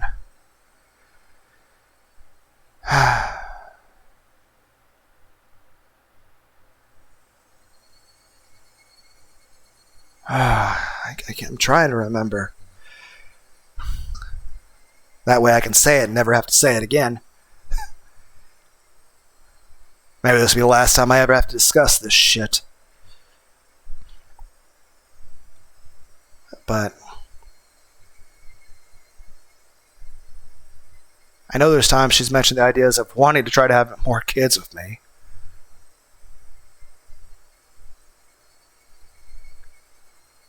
And shit like that, but it's just like, I don't know.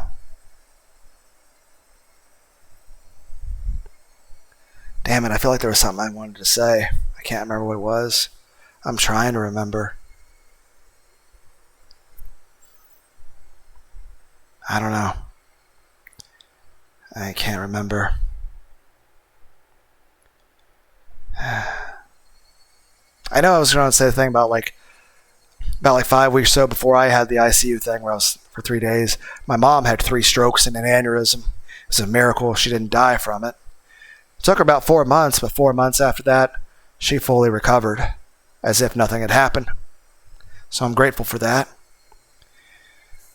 But I'm trying to remember the thing I was going to say. But yeah, we wound up getting divorced. And like I said, she would bounce back and forth between, I remember the thing I was going to say. She kept asking about who I was dating. That's what I was wanting to try to say. That's the thing I was going to say. There were so many times that she would also, like after we were officially divorced, even a couple years after we were divorced, she was demanding to know who I was dating. She was even saying that that whoever I'm dating, I better not be taking, my son around those people because it's her decision who her son sees. Even though at that point, he lives with her parents and she doesn't really even see him. Heck, I still see him more than she does. At least as far as I know.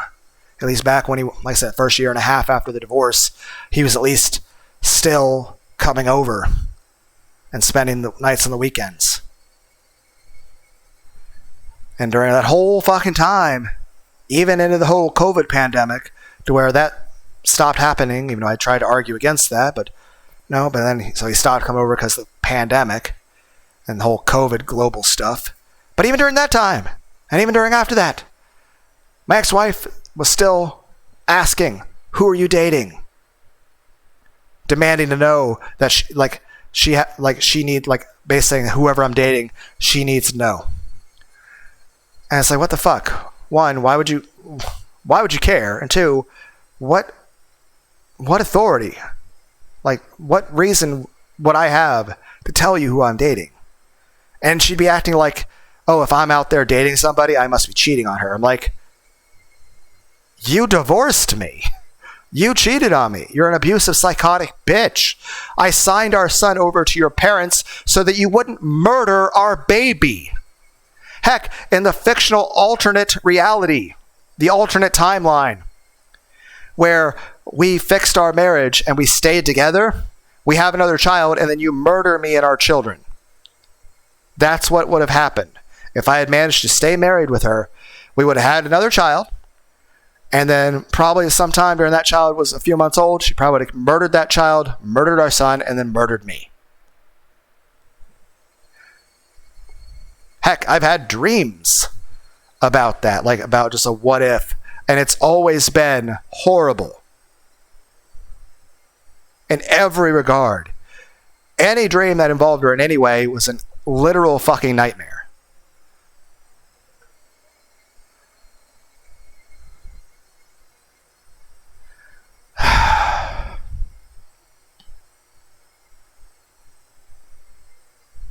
It's just... Do you have any idea how it is having your ex-wife message you, demanding to know who you're dating? The fuck?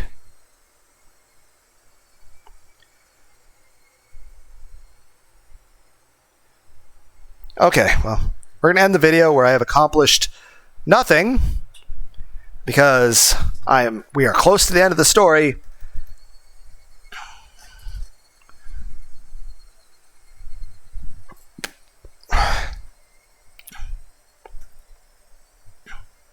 Like, we are close to the end of the story. And yet, I can't seem to finish the story because I go on a tangent. So, I will try 3 hours. Brought up OBS. It's 3 hours, 1 minute, and 56 seconds. Okay, again, I'm going to try very hard to just focus on the gameplay and the Let's Plays and the stories and not go off on these tangents. And like I said, I had concerns with my son as far as like when we went through the divorce, like within the first week of the divorce, she had neglected him so bad that my picky son, who normally wouldn't, you had to like convince him to eat things sometimes. Over the course of like 3 days, I think she had fed him like during the time.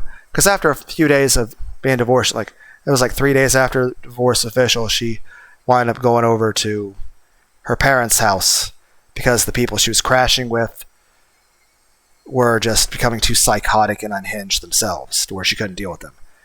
But here's the thing. My son, him and his clothes were drenched in piss, and he had only eaten half a banana in 3 days. And they had basically been living with psychotic, violent people who were on drugs. So, yeah, not good. Not good at all. And of course, then there was a period where she went, like, before we got divorced, like, so she left me a couple times for about a week before the divorce was official. One was to go with the affair partner's dad and stepmom's place to where they basically just ignored him. He came back covered in flea bites. Like everywhere. And that was a pretty shitty situation. Then, of course, a few weeks after that, she left for about a week to a hotel. Again, this is 100 plus miles away. And basically, we're treating him so badly that, like I said, on day 4, I tried to come over. Like, he was there for 5 days out of the 7 days they were there. I came over at 4 days to try to take him home. I've already gone into discussion about that, like why I was there on day 4. And of course, then day 5, I get called up to take him home. They stay there for a couple days. I get my son back for a bit. And most people would have killed people if they had to go through what I went through in regards to their marriage or the regards of how their child was treated. And I don't think I would blame them. But aside from that day 4 where I wanted to take him home, he didn't see sunlight for like fucking 5 days. And the other people in that fucking Roach Motel, keep in mind, Roach Motel people tend to stay to their own fucking business. because they're usually doing stuff themselves or they're just busy or traveling. They were all like all of their neighbors at a fucking Roach Motel were complaining to management that that they were abusing their dog. There was, as far as, because they didn't know it was a child, they didn't know it was a person. They just thought that they just thought my wife and the guy she was fucking had a dog there that they were mistreating. So they thought my son was a dog, and they thought that that dog was getting mistreated by standards that, the humane society that takes care of mistreated animals would have to step in. I don't know what any of them would have thought if they had known that the supposed dog that they thought was being neglected and abused was a human child. And everyone's like, Lunar, how'd you not murder everyone for this? The answer is, it was a struggle. It was definitely a struggle to ignore my own feelings and just try to minimize collateral damage so I can protect my child in terms of the legal issues. Because at the end of the day, at any point, if I had just tried to do anything about it, the end result would have been I would have lost any authority. Society would have been against me in the situation, at which point I would have lost any ability to protect my child at all, and he would just be completely alone with her. Same thing after that, like after the divorce, it became very clear that even in a shared custody agreement, he wasn't going to live long enough for me to try to fight to get more custody of him. So my options were sign him over to her parents so that he would at least be safe, happy, well taken care of, and healthy, and I could still be as involved of a parent as possible, even though things have hit a little snag with that. But like I said, I'll always be there for him if he wants it. I've always only ever told him that I love him and I'm proud of him and that I'm always there for him. So if he ever wants to see or talk to me or anything with me, I'm always there for him. But at the end of the day is this. Every decision I made along the line,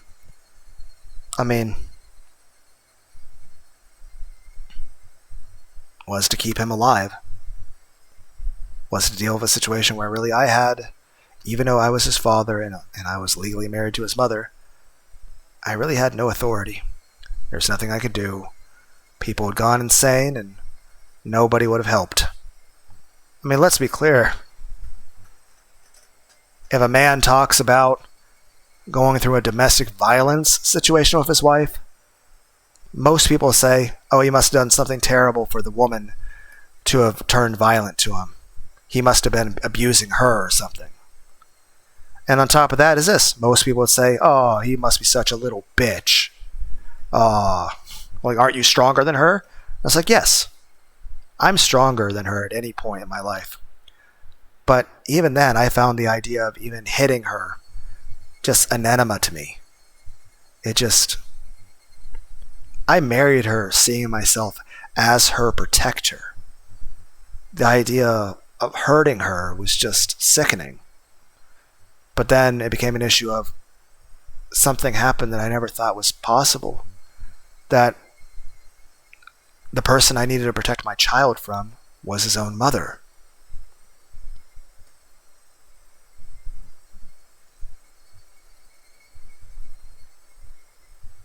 I bided my time doing what was necessary to protect my child. This society doesn't allow any more. So why would I put myself in such a situation again? Even if I'm like, oh, whatever woman you get with, you just choose better, right? One, there were no other choices, honestly. Yes, I married my ex-wife because I loved her. I really did. I really did love her, and I really did try my hardest to be the best husband I could be. But I'll also say this. I was fucking miserable with her. And even before shit hit the fan, it was the loneliest I'd ever been in my life. It was horrible being with her. And especially toward the end, it was just fucking hell. It was just so fucking horrible and miserable being married to her and dealing with a divorce. And it sucks being alienated from your child. It sucks being worried about how your child's being treated. It sucks having to go through a divorce. It sucks having somebody you thought you could trust betray you. It sucks getting cheated on. Like I said, that's the thing I never understood, the idea of people that are okay with open marriages and relationships and shit. Like, I've never been okay with that idea. I've always thought that was gross and disgusting. Like, I feel like the normal reaction that if a man finds out, okay, like even your wife even suggests the idea of an open marriage, I mean, at that point, you might as well accept that your marriage is over and start accepting that divorce is around the corner. It's unstoppable. But I would say this. At best, you can say to the person, no, I'm not okay with that. And the only way that it's going to be okay for you to be fucking other men is if we're divorced. That's it. The only situation after, like, say, if your partner cheats on you, either you end the relationship right then and there and file for divorce, or if you want to try to save it, you insist that the person not cheat on you anymore and get an STD test.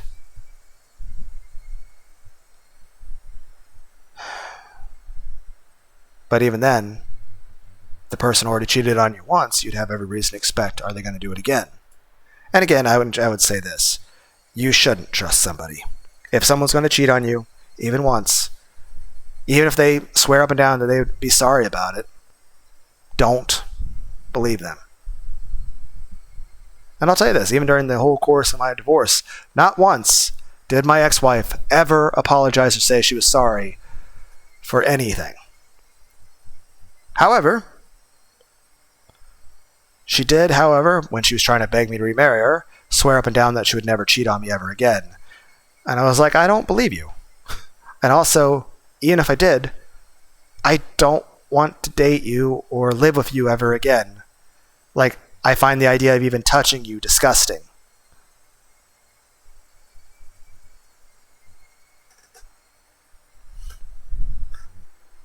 But I'm just saying, anyone who's actually okay with the idea of your partner just cheating on you or having other partners, I can't say that's good in any way. And I'd say if you are such a person, you need to be talking to somebody, like a therapist or something. Or, find some fucking self-respect. At least a little different in my situation. Like, I was never okay with it. And even then, once it became an issue of actual adultery, we were in the process of going through a divorce. Like, there was no point where I was okay with staying married to her. Now, granted, she was definitely the one insisting upon the divorce.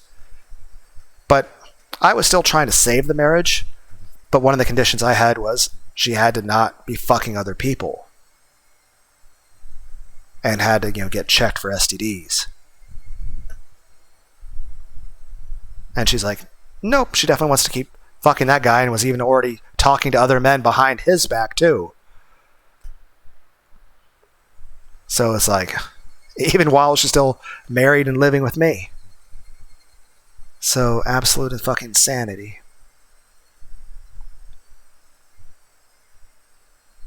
But, yeah. And it just is what it is. But I'm just saying, I felt it was fucking horrible. I don't want to ever go through any of that ever again. Don't get me wrong, I'm glad I got married in the first place. I'm glad I was able to have a marriage. And I'm glad I was so naive to believe that it could be happy and work out. Because I had hope, and that made me happy. But I'm glad I'm not so naive anymore.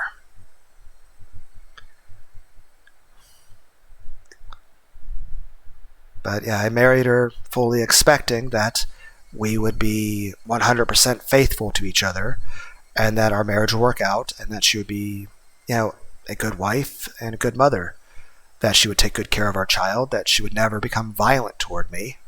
And I was wrong about everything. And I think one of the worst things is having somebody you love betray you, having somebody you thought accept you not. And having somebody you thought you felt safe with become someone you're fucking terrified of. To where you feel like you have to constantly walk on eggshells. To where you feel like you're somebody you thought... Like, there was a point where, when I first married her, I thought being asleep next to her would be the safest place in the world. That she'd never let anything bad happen to me. That she cared about me. And then, even before the divorce was official, it became like she was just so bad about things and just so fucking unhinged that I legitimately felt that every time I went to bed that I wasn't going to wake up. That maybe that'll be the day she succeeds at killing me in my sleep. She tried a couple times. And people say, then why'd you keep sleeping next to her? And the answer is, because that's what it means to be married to a modern woman nowadays. At least for a lot of people. And you might say it's not all women. And I agree it's not all women. But what proportion of women hear that hey, it's June, guys. It's Men's Mental Health Month. What percentage of women see that and don't respond with, fuck all men, kill all men. Why do men need a mental health month? Maybe they stopped raping and beating women. They wouldn't need a mental health month, right? Like, how many people say outright, just straight off the most misandrous, hateful, evil comments in regards to a discussion about men's suicide rates?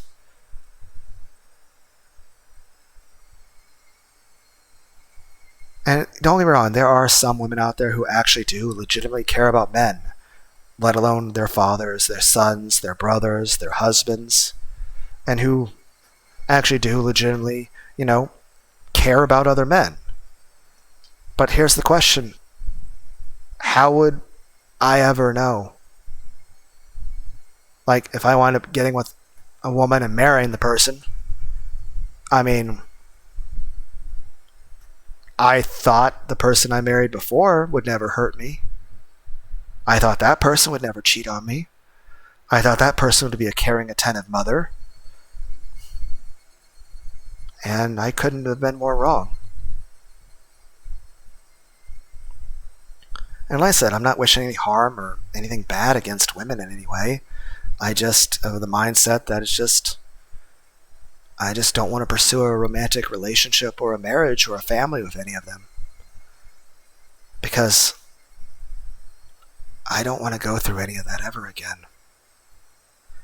And people say, oh, but, a relationship with a guy could still be someone cheating on you. Or the guy could also become abusive. And here's the thing. One, if it happens, society won't automatically label me as a bad person just because I'm a guy. I'll be treated fairly. In addition to that, in general, most guys aren't, raised with a general misandry against all their men. I won't be in a relationship with somebody that hates me just because of the color of my skin or what gender I am or what religion I am or the country we're born in or whatever like that. Like, I won't be in a relationship with somebody that's been conditioned by society to just hate me for existing. Beyond that is this. At no point would I ever have a child, so I don't have to worry about being at work and having my child being neglected or mistreated. I don't have to worry about the well-being of what's going to happen to this child if I go through a divorce, or how they're going to be, like, if the person becomes abusive or violent, or they start bringing strange men into the house. I don't have to worry about the child being exposed to that. And I don't have to worry about going through a divorce and having my children taken away from me. Above all is this. Even if I'm with a relationship with a guy and he winds up becoming violent or cheating on me, guess what? I'm not legally married to him. There's no system of government or anything binding me to this person. If this person becomes abusive or is cheating on me, then I can just end it right then and there, and there's nothing stopping me from doing it, nor do I have to worry about any sort of fallout that it's well, guess what? Now I have to worry about, what's going to happen to a child, or what's going to happen in regard to a legal document where we're bound by both the church and the state to be required to be together.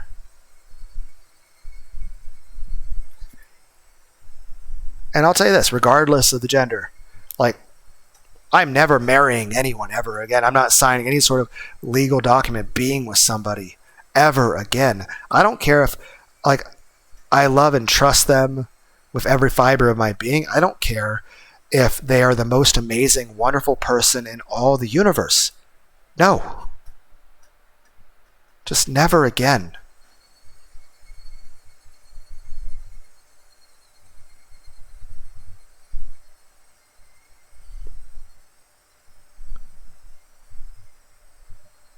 I don't want to ever have to live with somebody that I'm actually scared of.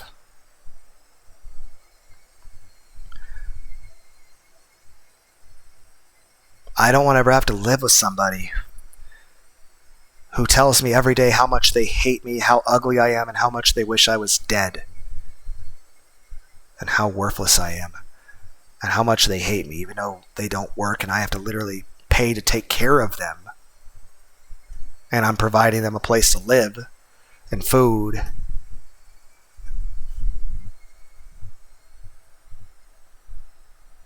It's just, I just don't want to ever be with somebody that's abusive or violent or hates me. I just want someone who I think is cute, who thinks I'm attractive, who just cares about me, sees me as a person, sees me as irreplaceable, considers me their best friend, who generally just enjoys spending time with me, who would go to like a bike trail and would look at a tree that or see a bunny and be like, hey, I would like it if so-and-so was here with me to look at the bunny with me. You know, they want to have fun, exciting experiences, and their main thought they have while having a fun, exciting experiences, I want to share this happy moment with this person I care about. And I want to be that person that they feel that way about. And I want the idea that if I feel that way about them, that they think that's precious that I feel that way about them. I want just someone who appreciates me and appreciates that I appreciate them back. Someone who's very affectionate, both in wholesome affection, as well as just lots of sex. You know, I want lots of hardcore sex, but also I want lots of wholesome affection and hugs and compliments and positive reassurance and head pats and just hand holding and cuddles and just feeling safe next to somebody. Heck, the idea that somebody would see you play a video game or take a nap or just be sitting there relaxing and not be angry at you. Heck, it's kind of a fucking meme at this point. You see the videos of people, like they'll turn on their PlayStation and their partner will be in the other room and they'll hear the PlayStation turn on sound and they'll just like get all pissed.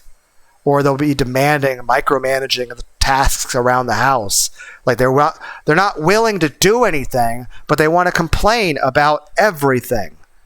They don't want to be helpful or accepting of anything, but they want to be offended and angry about everything. I just want someone who actually cares about me. I mean, isn't that what everybody wants in a relationship? I don't know. Did I save the video? I can't even remember anymore. But yeah, I'm gonna try not to go on tangents anymore. June 8th.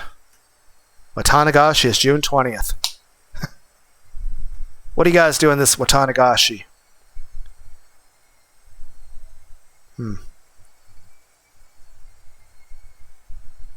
Trying to think, like, how could people celebrate Watanagashi in the real world? Now, one thing I thought was, like, there's a candy called Snowballs. You remember Harry from Home Alone? Daniel Stern. He played a movie called Bushwhacked. And at the start of the movie, he's walking down the street, you know, the Staying Alive song. And he gets a pack of the Snowballs candies. So, like, coconut, like macaroons, maybe? Or the different types of macaroons. Um,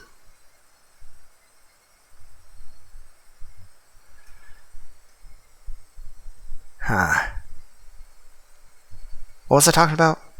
Macaron. All right, how to celebrate with Tanagashi. I think the way all of you out there should celebrate with Tanagashi is, one, you should eat coconut. It's like some sort of food with coconut, shredded coconut in it. Other than that, you should just... Here's how you guys celebrate with Tanagashi. 1. Eat food with shredded coconut. 2. Go to some place with a moving river and just sit there or stand there and just watch the river flow, or the closest equivalent you have to a river. 3rd, just be kind to yourself and to any loved ones you have. Basically, give yourself a hug, and anybody that you love or care about, whether it's a family, friend, romantic partner, give them a hug and tell them how much you appreciate them. And also, think about cicadas,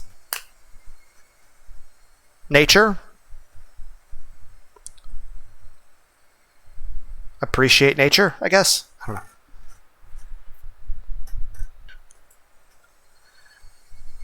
Okay, so just eat some shredded coconut, go look at a flowing river, think about cicadas, and give yourself and the people you care about a hug. The end. Heck, think about the Staying Alive song. What else? The Staying Alive song by the Bee Gees. Also, there was a scene. The movie is Virtuosity with Russell Crowe. Russell Crowe was an AI computer styled off of a bunch of serial killers, and he got a physical body, and he was walking down the road listening to the song Staying Alive. I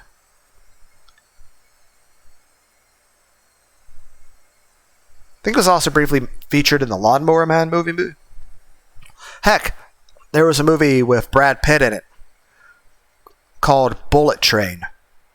And it started with Brad Pitt walking down the street in like Tokyo or something, listening to the song Staying Alive, but the lyrics were in Japanese. Heck, there's this one clip that I think I've shared in my comment post, community post section thing, and it's a thing of Nero. It's this really cute variation of the anime character Saber from the Fate series, the one with Astolfo, and she's like marching this really cool outfit with the Staying Alive song in the background. I don't know. I'm going to try not to tangent anymore. And I'm going to try to focus. I know I said that a lot, but I'm going to try. I'm going to try to focus. So, wish me the best on that, guys. Chapter 5 of Meakashi. I do want the 07 people to make more Higurashi games. And I do want them to make more Higurashi animes. And also a whole new original video game in anime. Anyway, I'm going to stop the video. I hope everyone out there had a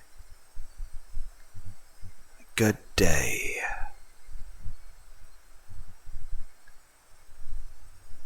But yeah, I hope everyone out there has all the hugs and head pats you could ever want. And I don't know who out there needs to hear this, but whoever you are enough, and you deserve to be happy and loved, and I wish you the best. And thanks for stopping by. I'll see you later in the next video. Bye.